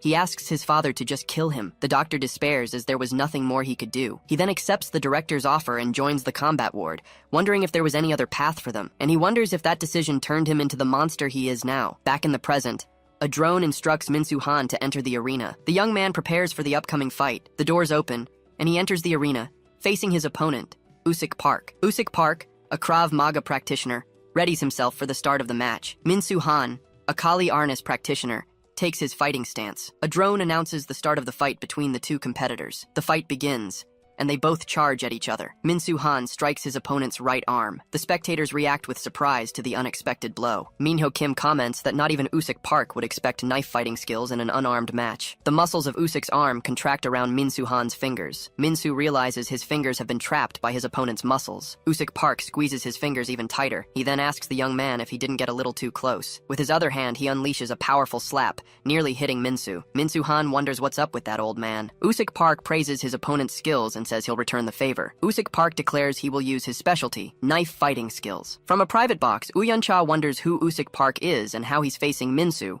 ranked 9th so easily. His assistant explains that he's a former bodyguard who primarily uses Krav Maga. Uyeon-cha asks what Krav Maga is. The man explains that the martial art was created by a Jewish soldier to protect civilians, and that it's a martial art focused on real-world combat, combining practical skills from various other fights. He also adds that it's known for being especially effective in close-quarters combat. Uyeon-cha deduces that if the art is designed for protection, its attacks must be weak, making the fighter an unsuitable candidate. But his assistant says he's not so sure about that. He then asks him about the possibility that the method of protection is eliminating the threat. Usik moves toward Min-soo Han. Min-soo watches the blow approach and considers it too slow. Usik Park's strike flies past his opponent's face. Min-soo Han dodges the attack and states that his opponent is too slow. Usik Park tries to block his counterattack, but Min-soo's fingers pierce his opponent's temple. Usik swings his arm to push him away, but Min-soo backs off. He then charges forward, determined to catch him at any cost. Min-soo taunts him, saying it'll be useless with that unbalanced body. Usik uses his arm to push off the ground, announcing his charge. He launches himself toward his opponent. The fighter hits him with a blow that slams him to the ground. Min-soo Han takes the impact directly to his face. Usik presses him against the wall with several blows, but his adversary says it's useless. He then backs away after being hit. Min-soo hits him in 2 vital spots on his chest. He comments that Usik managed to stop him and wonders how long that will last. Min-soo then unleashes a series of rapid attacks against Usik Park's body. Usik Park admits he can't keep up with the speed of the attacks. Min-soo Han then hits him with a final blow to the back. The scene leaves the other fighters completely stunned. Min-ho Kim wonders if that's the true strength of a 9th-ranked player, and if there's any way to beat him. Even covered in injuries, Usik Park remains standing. Min-soo taunts him, asking why he clenched his fists and if he's given up on his knife-fighting skills. Usik Park then stretches out his arms, opening his guard. His opponent questions the tactic, asking if he plans to grab him if he gets closer. Min-soo advances, declaring that it won't work on him and that his opponent must die. He then strikes Usik Park's back once more. He then throws a punch into his own stomach. Min-ho Kim watches the scene, surprised by the fighter's action. But Amanda explains that he wasn't just punching himself, but trying to grab something. She reveals he was trying to remove his opponent's fingers that were attacking him from the inside. Min-soo calls him a crazy old man as he prepares to attack, but Mr. Kang lands a solid punch on him. The impact sends him flying through a window. Mr. Kang states that he hasn't defeated him yet, and needs to land another hit. He realizes the muscles in his right arm have taken a lot of damage. Even so, he needs to attack him again somehow. Declaring it's his only chance, he charges forward. Then he yells that he just needs one more hit. Mr. Kang stumbles as he runs. From a distance, Seonu Kang shouts for his father to hang in there. Fallen, Cheol says he's lost too much blood and can't lift his arm. He apologizes to his son, but then questions what he's thinking. Cheol orders himself to pull it together and points forward. Cheol Han reveals that he's actually right-handed, and then he strikes Usik Park in the head. Seeing this, Seonu Kang screams his father's name. Usik manages to block the attack by piercing his own palm. Cheol Han congratulates him on the desperate attempt, but he states that his fingers are longer and pushes them through. Usik Park spits up blood. He then collapses to the ground. Seonu calls out for Kang. Min-soo shouts Seonu Kang's name. He tells the young man to take a good look, because that old man is going to die because of him. Min-soo then delivers a final blow. In a memory, Usik Park holds him and says he needs to rest, but the young man asks to go a little longer. Usik Park says that if he had spent more time like this with his son, maybe things would have been different. Seonu Kang realizes that maybe this is what it would have been like if he were close to his father. The young man wonders if he'll get another chance, but Usik reassures him, saying a father wouldn't leave a son like him behind. He then states that, likewise, he won't die and leave his own son. A drone announces that the match has ended with Min-soo Han's victory. Cheol Han steps on Usik Park's head. He laughs and exclaims how fun this place is. Seonu leaps towards Min-soo. He gets up and faces Min-soo as drones fly over the arena. Watching from afar, Min-ho Kim notices the guides aren't shooting at him. He then assumes the drones don't fire as long as there's no actual fight. The two opponents stare each other down from a distance. Seonu Kang yells at him to get his foot off. Min-soo dares him to take it off himself. He charges forward, yelling once more for the punk to get his foot off. Min-ho Kim moves in, declaring he needs to stop them somehow. Then, Menon grabs Seonu Kang from behind. Seonu struggles and shouts for him to let go. Menon says he should at least live long enough to use the skill he taught him. He continues to struggle, demanding to be released. But Min-ho Kim approaches and knocks him down. Menon tells Seonu it's better if he takes a nap. Seonu starts to lose consciousness. His vision fades as he calls out for Usik. In a memory, Usik asks Seonu if he could look after his son if something happened to him. He says he hopes Seonu becomes friends with his son to make sure he doesn't go down the wrong path. Seonu replies that he thought that was obvious. He then adds that there's still a lot he'd like to learn from Usik and that it makes sense to be friends with his son. He concludes by saying that way he can learn more from Usik. Then, Usik grabs him and calls him a punk for trying to take advantage of him even after they get out. Back in the present, Cheol Han's foot presses Usik Park's head into the ground. Nearby, Seonu Kang, Min-ho Kim, and Menon are lying unconscious. Cheol-han looks at the scene and comments on their state. Then Amanda Groach approaches and tells him to leave if he's gotten the attention he wanted from Seonu. She asks if he still needs more love and attention from the young man. Cheol-han asks her if she wants to die too, but Amanda dares him to start a fight and get shot by the guide. She then adds that she could just beat him to death instead. Cheol takes his foot off Usik, saying her time will come, and he states that he'll kill them all anyway. He then walks away towards a door. Amanda runs to Usik Park and shakes him, trying to wake him up. Amanda Groach states that he's not dead. Then she calls the medical team over, telling them to hurry. She looks at his hand and states she's sure his left hand saved his life. He used his hand to divert the attack slightly away from his heart. The medical team carries him away on a stretcher. Elsewhere, Uyan Cha's assistant exclaims that Minsu is a complete monster. Uyan Cha questions how he can use his fingers as a weapon. His assistant explains that it's because the effect of Minsu's doping is very special. Most muscle enhancement drugs just increase muscle size. But in Minsu's case, the tendons, ligaments, and other tissues around the bones have been drastically enhanced. He concludes that this could be much more useful in combat than Seonu's enhanced bones. Uyan Cha then asks if they shouldn't try to recruit him immediately. The assistant replies that Minsu is a fighter managed directly by the director, so it's not easy to contact him. He reassures him that there are still many other fighters to choose from, including those in the next match. Uyan Cha asks if he's referring to that female capoeira specialist. The assistant confirms he was, but Uyan Cha questions if capoeira isn't just a type of dance. His assistant explains that while it looks like a dance, it's not for entertainment, and its origins trace back to when African slaves were taken to Brazil. To escape oppression and harsh conditions, they developed this martial art. It was disguised as a dance to deceive the guards watching over them. He describes it as a martial art of sorrow and pain, not joy, mentioning it was used in criminal activities after Brazil's independence, to the point that the government banned it at one time, making it not only an effective martial art, but also a dangerous one. The fighter Amanda Groach, ranked 19th and a capoeira practitioner, is introduced. A drone announces that the fighters for the next match have entered the arena. Hyoksu Go, ranked 10th and a mixed martial arts practitioner, is also introduced. Then, the drone announces the start of the match between Amanda Groach and Hyoksu Go. Amanda gets into her fighting stance.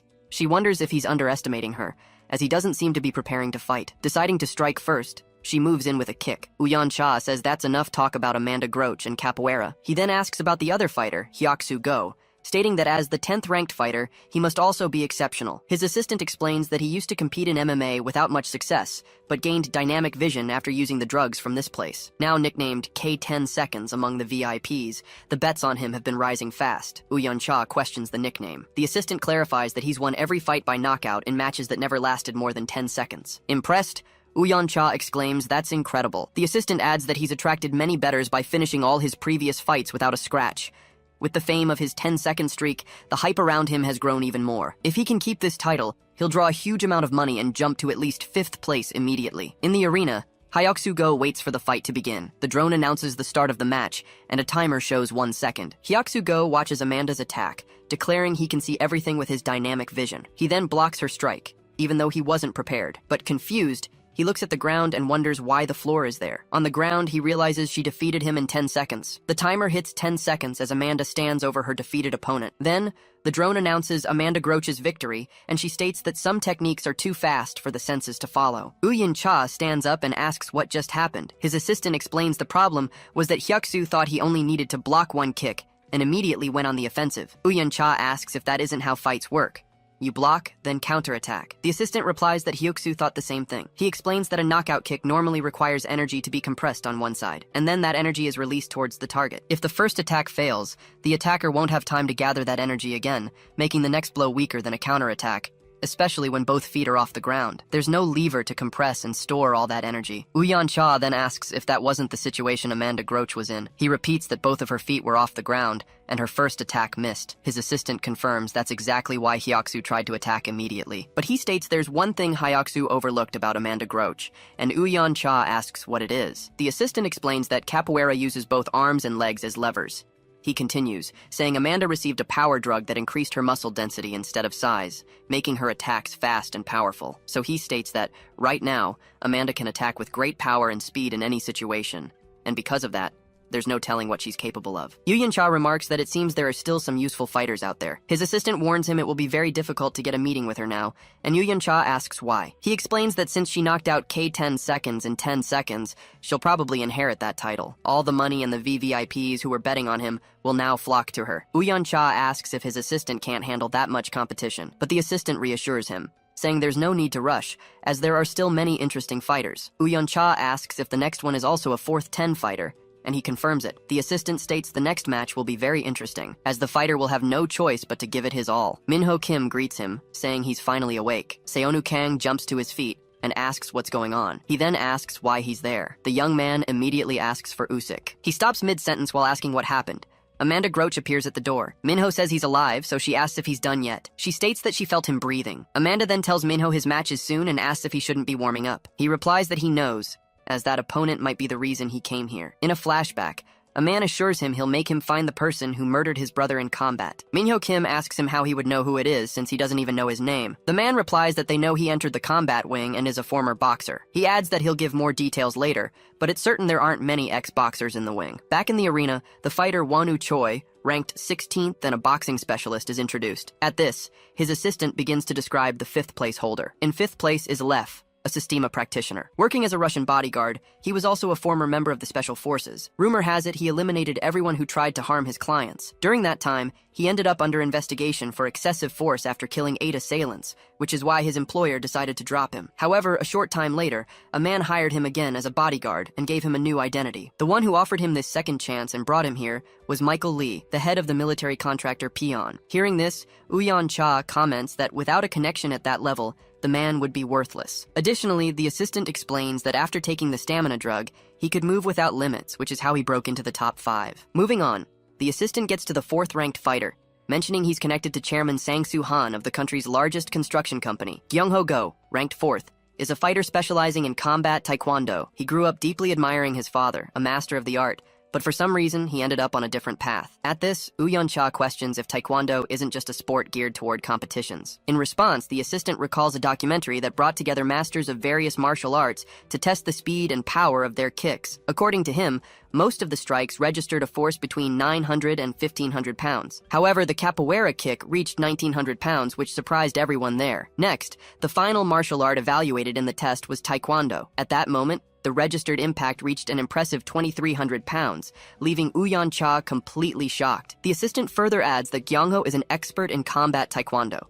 and that no one in this wing can match his power. Next, he introduces the 3rd-ranked fighter, Ryan, a doping addict brought in by the president of CT Bio. Obsessed with getting stronger, Ryan underwent all kinds of experiments, including having steel fused directly to his bones. With constant drug use affecting his mind, he ended up becoming a mentally unstable fighter. In 2nd place is Taerim Ma, a currently wanted criminal. Hired by Dong-soo Park, he surprises Uyeon-cha, who can't believe someone like that reached 2nd place. The assistant explains that little is known about this fighter, but there's one thing everyone knows. He's a psychopath who came here just to enjoy the thrill of killing without being caught by the police. His fighting style is so overwhelming that most of his opponents died without even realizing what was happening. Uyeon-cha then exclaims that they are all absolute monsters. At this, the assistant states that the real abomination will be the #1 ranked fighter, the former champion. Hearing this, Uyeon-cha starts to ask about who holds the top spot. Before he gets an answer, however, the doors are broken down by a huge man. Surprised, Uyeon asks who he is. The newcomer apologizes,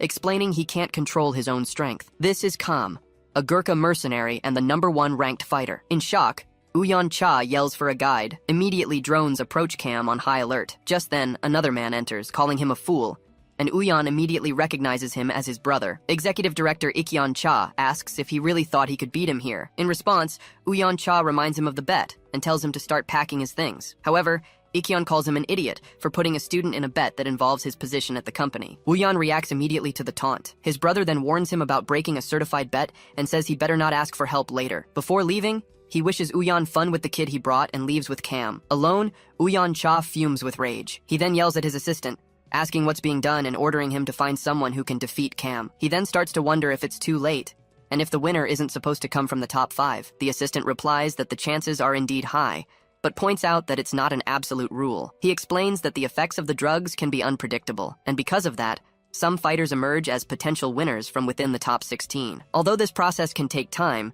he states that's exactly the type of fighter they are looking for. At this, Uyeon-cha asks if he has anyone specific in mind. The assistant reveals that, in fact, 5 names have already been considered. The first is Ryo Ichika, who will fight Seonu. Besides him, he also mentions Amanda Groach and the judo master Woo Gang-ju. Continuing, he explains that the other 2 candidates are the very ones who will face each other in the next round. They are the 2 boxing underdogs, Minho Kim and Wonu Choi. In the arena, Minho Kim faces Wonu Choi. Already in a fighting stance, he asks his opponent if he knows someone named Minseong Kim. Maintaining his fighting stance, Wonu Choi replies, asking how he couldn't know him. This response triggers an intense reaction from Minho Kim. Minho Kim claims he knows his brother and gave up everything to find him. Minho lands a punch straight to Wonu Choi's face. He demands to know who he is. Another blow lands squarely, sending his opponent flying back. Wonu Choi spits from the force of the impact. Minho grabs him and demands to know why he did it. Then he lands a kick to Wonu's face. The impact throws him violently against the wall. Minho Kim approaches and asks again why he did it, but Wonu, lying on the ground, says, "That's enough." Minho simply asks what he means. Wonu starts to get up from the floor. He explains that he needs to take a few hits for his drug to kick in. Wonu then says he was wondering if there are different levels for the speed drug. Minho misses a punch and is hit by a kick to the head. Then Wonu attacks again, but his opponent dodges. He charges forward, yelling for Minho to get back here. Minho realizes he can't find his weak spot, no matter how fast he moves. Wonu reappears in front of him and says it seems his theory is true, but Minho surprises him with a clean punch to the face. Wonu declares that was a punch at maximum speed. Then he grabs Minho's head, who cries out. Minho is thrown far away and rolls across the floor. Wonu states that there's a risk of getting beaten, but the effects of his drug are top-notch. He approaches and tells his opponent to stop moving so the ref can end the fight, and concludes that this leaves him no choice but to kill him. Minho remembers his brother saying that when you think it's over, take one last deep breath. His brother concluded that it would give him one last chance. Minho's heart begins to pound intensely. Wonu Choi leaps back to dodge the sudden attack. Minho lands with force, cracking the ground beneath his feet. Wonu wonders if he also gets stronger after taking damage. Then Minho rushes forward with a powerful punch. Wonu decides he needs to dodge at maximum speed. He throws himself to the side, trying to escape, but Minho intercepts him in mid-air with a punch. He realizes he can no longer dodge. Minho asks why he killed his brother. Then a violent punch hits him square on.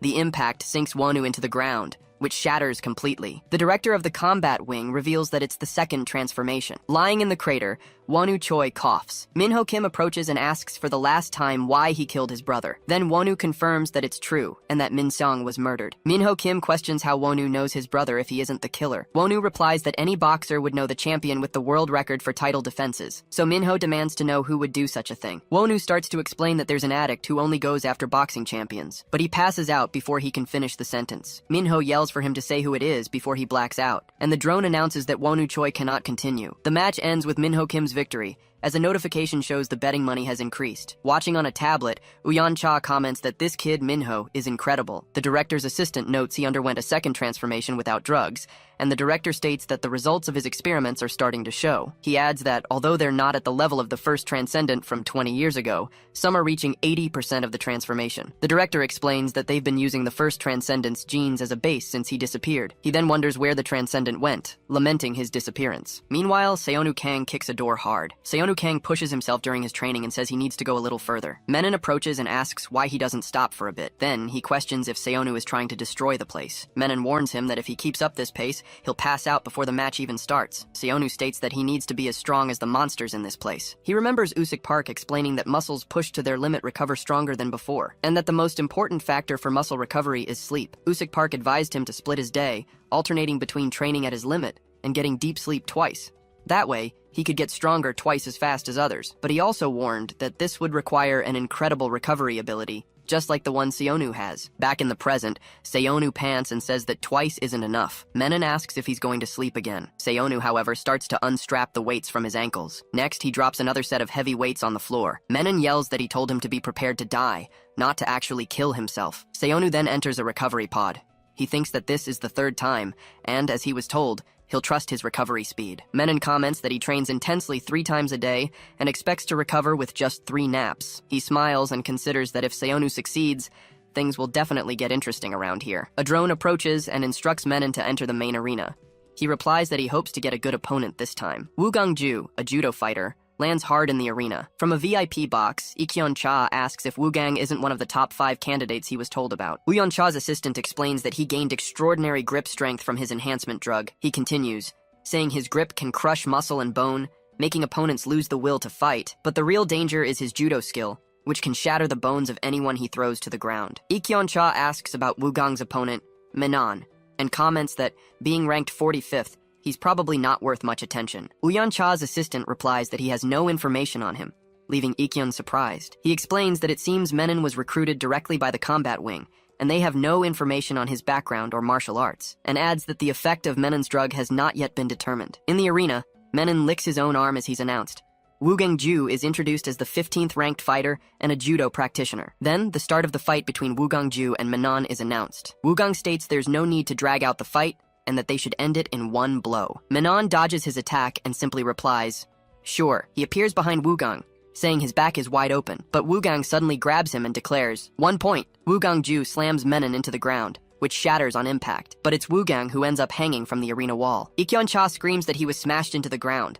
Uyeon Cha's assistant says he knew he was good, but didn't expect it to end so quickly. Then, the drone announces the match is over, with Wu Gangju unable to continue. Wu Gang's lifeless body falls to the floor. Menon is declared the winner of the match. Ikyeon Cha asks what just happened and why Wu Gang is in that state. The assistant replies that he has no idea, and that this has never happened before. Lying on the floor, Menon says Seonu should be waking up soon, and that he'll check if he's well done or completely burnt. Meanwhile, the recovery capsule opens.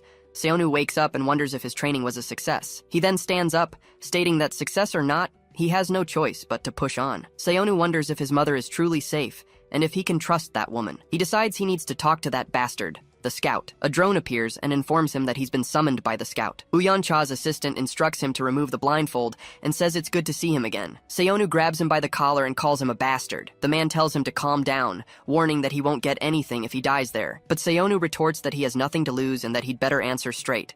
He then asks if the man knows where his parents are. The assistant replies that, of course he knows, and reveals that he is taking care of them right at this very moment. Seonu yells at him not to lie, saying he heard the person in the recovery room talk about getting rid of his parents. The assistant admits the VIP asked him to do it, but he claimed Seonu's parents had disappeared and continued to look after them. The man pushes his hand away and states that he's already bet everything on Seonu, and the VVIP will have no choice but to trust his judgment. Seonu starts to say what the woman told him, but the assistant questions if he really thinks the voice in the recovery room belonged to one of his agents. He recounts that Seonu heard about his parents' death the moment he woke up, and right after, a woman named Sungyeon visited him. The assistant then asks if he truly believes all of this was just a coincidence.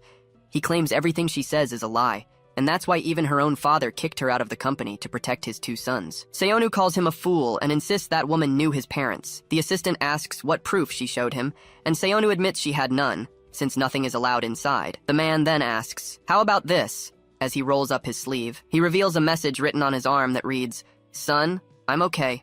Don't worry about me." Seonu immediately recognizes it as his mother's handwriting. The assistant adds that she even wrote the date, so he knows who she was with today. But Seonu argues that handwriting can be easily forged. The assistant says the decision to believe is his, but first he'll tell him what he's thinking. He explains that to get his boss interested in Seonu again, he exaggerated his opponent's skills to keep an eye on him. If Seonu beats that person, Director Cha will have no other choice, and all he needs to do is win with them for his problems to be solved. He quickly asks who the next opponent is. Then his opponent, named Ryo Ichika, enters the arena. Useon-go's assistant points out that Sungyeon isn't interested in winning the championship, only in ruining her brother's plans. He continues, explaining that she has no reason to protect Seonu Kang's parents, and he warns him that if he doesn't choose to work with them, he won't be able to protect his parents anymore either. Seonu asks himself who he should trust, but he has no time to think about who's telling the truth right now, because it will all be for nothing if he doesn't defeat Ryo Ichika. From his box, Useon-go says that if Seonu is eliminated, Sungyeon's expression will be memorable. Sungyeon Cha simply replies that they'll see who's smiling at the end of the match. Ryo Ichika takes his fighting stance in the arena. From his stance, Seonu deduces that a calf kick could work against that type of striker. He then moves toward Ryo, but Ryo Ichika throws a kick first. Seonu moves to dodge and counterattack. Ryo, however, grabs his leg. Ryo throws him to the ground and punches him. He then attacks again while Seonu is still down, but Seonu manages to roll away, escaping the blow. Useon-go is surprised by the ground techniques, as he believed he specialized in striking. His assistant explains that there are no limits to Ryo Ichika's attacks. He details that in Kudo, they also practice grappling techniques, like throws and joint locks. Furthermore, they practice headbutts and groin attacks, which Useon-go considers unfair. The assistant concludes that facing Ryo in close combat is hell, as they use any attack that can be done with bare hands. Back in the arena, the two fighters face off. Ryo Ichika watches his opponent closely, and he notices that Seonu shows not the slightest bit of fear. Seonu then moves in with a punch. Ryo dodges Seonu's next punch, and he counters with a kick to Seonu's body. Seonu falls to the ground from the force of the impact. Satisfied, Useon-go declares that the boy is finally done for. Ryo Ichika notices something and wonders why his opponent is smiling. Down on the ground, Seonu just smiles at him. Ryo then charges, yelling that he'll wipe that smile off his face. Seonu clings to his opponent, who asks if he really thinks that will work. Ryo warns him that he can use more than just striking techniques and grabs him, but Seonu bites his thigh. Ryo calls him a bastard, then he lands an elbow on Seonu's back. He questions if Seonu thinks he's some kind of animal. Seonu lifts his head and glares at him, then Ryo hits him with a kick to the face. Seonu is dragged across the floor by the impact of the blow. Ryo wonders if he allowed his opponent to get to him. He realizes his kick was weak because he couldn't get a good stance as he looks at the wound on his thigh. Ryo then questions if Seonu is, in fact, a beast. Yuzan Go, shocked, wonders what the hell is going on. His assistant then comments that Seonu is the one who isn't restricted by any rules. Seonu moves toward Ryo again. Ryo asks if he thinks that's going to work a second time. He wonders if his opponent will bite his leg again. He then prepares to attack, stating he won't fall for that again. But Seonu hits him in the head with a kick. Yuzan Go identifies the move as a capoeira technique. In a flashback, Seonu asks Amanda Groach to use some of capoeira's deadliest techniques on him.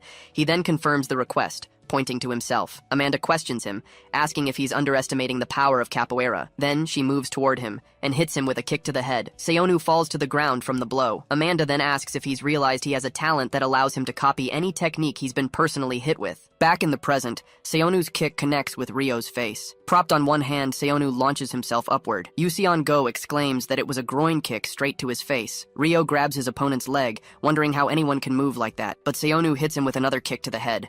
The blow sends Ryo flying through the air. He lands hard on the arena floor.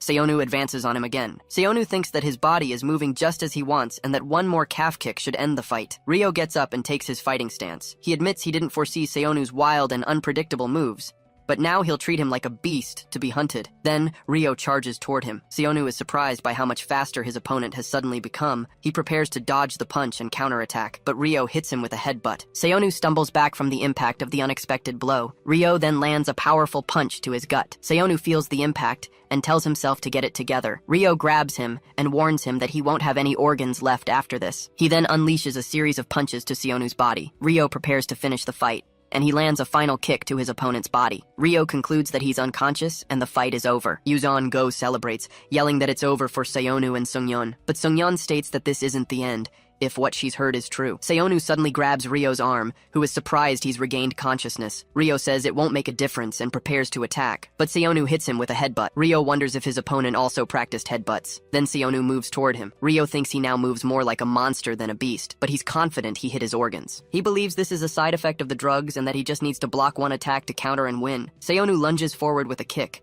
Ryo manages to grab his leg. He then yells that he's got him, but Seonu rips a piece of his own pants, surprising Ryo. The fabric covers Ryo's face, who yells that he can't see. Seonu then attacks his opponent, while his vision is blocked. Ryo decides that if he can't dodge the attack, he'll just endure it. Seonu's kick lands squarely on his opponent's leg, but as he falls, Ryo manages to land a kick on Seonu's leg as well. Yuzan Go yells that his leg is completely broken.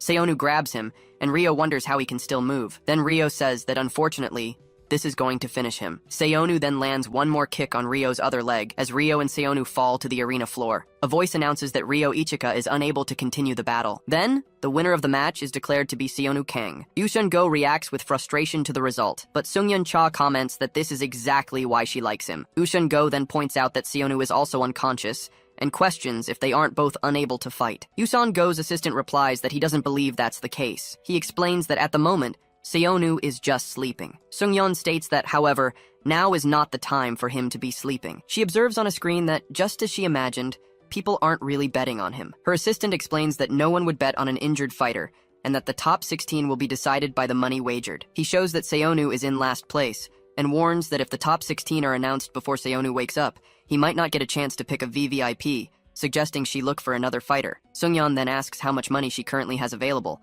which surprises her assistant. She states that if the problem is people aren't betting on him, she'll solve it herself. Seongyeon Cha declares that she just needs to push him to the top with her money. Her assistant worries that she might lose all her money, but she cuts him off, saying she's starting. A drone announces a briefing for the next round and summons the 31 players who won. Several drones then fly over the fighters gathered in the arena. Minho Kim looks at Seonu, who is still down on the floor. He wonders if he shouldn't wake him up before the briefing begins. On a large screen, a figure welcomes the 31 winners of the previous round, and also the 16 VVIPs who will be joining them. Several VVIPs, including Seongyeon Cha, are then shown in their private boxes. The figure announces that the top 16 will be determined by the amount bet on each player. Then, a timer starts counting down, giving them 30 more seconds to place their final bets. Sungyeon asks what the difference is between the bets on Seonu and the 16th ranked player. Her assistant replies that the difference is 2 billion won and will likely increase in the final seconds. She then orders him to bet all the money she has on Seonu, right at that moment. He warns her that it's 4 billion won, and that it will all be wasted if Seonu doesn't make the top 16. The assistant insists that she needs to give up on Seonu and bet on another fighter right now, but Sungyeon-cha calmly tells him to bet it all. He then questions her about why she's doing all this. She turns and yells at him to place the bet now. The time for betting runs out. Back in the private box, the two await the results. The assistant reports that he transferred all the money as she requested. He reminds her she's already spent a lot to control her brothers, and asks why she's risking it all. Sungyeon simply asks what the current betting rank is. Her assistant explains that the rankings were hidden when the countdown began. She then concludes that they'll have to wait for the official announcement. The figure on the screen announces that they will now reveal the new rankings, and informs them that they'll start by announcing the top 5. The screen reveals that Cam, Ryan, Kyungho Go, Lef, and Tarim Ma are the top 5. Minho Kim reacts with surprise at the ranking. Minho Kim observes that there are still some boxers left. The figure on the screen announces they will reveal the next 5 rankings. The screen shows that Woo Gong-ju, Amanda Groch, Yuseon Go, Kenda, and Menon are ranked from 6th to 10th. Seeing that Amanda is 7th, Minho wonders if he won't make the cut. The announcer then proceeds to the next 5 names. The screen reveals that Miguel, Bishop, Sungbom, Carl, and Ricardo are ranked from 11th to 15th. Sungyeon Cha's assistant points out nervously that there's only 1 spot left. The figure on the screen prepares to announce the 16th ranked player. He reveals the total bet was 4.6 billion won and describes him as the former street fighter. The screen then shows Bonchol Gu as the 16th ranked fighter. Sungyeon's assistant reacts with shock to the final result.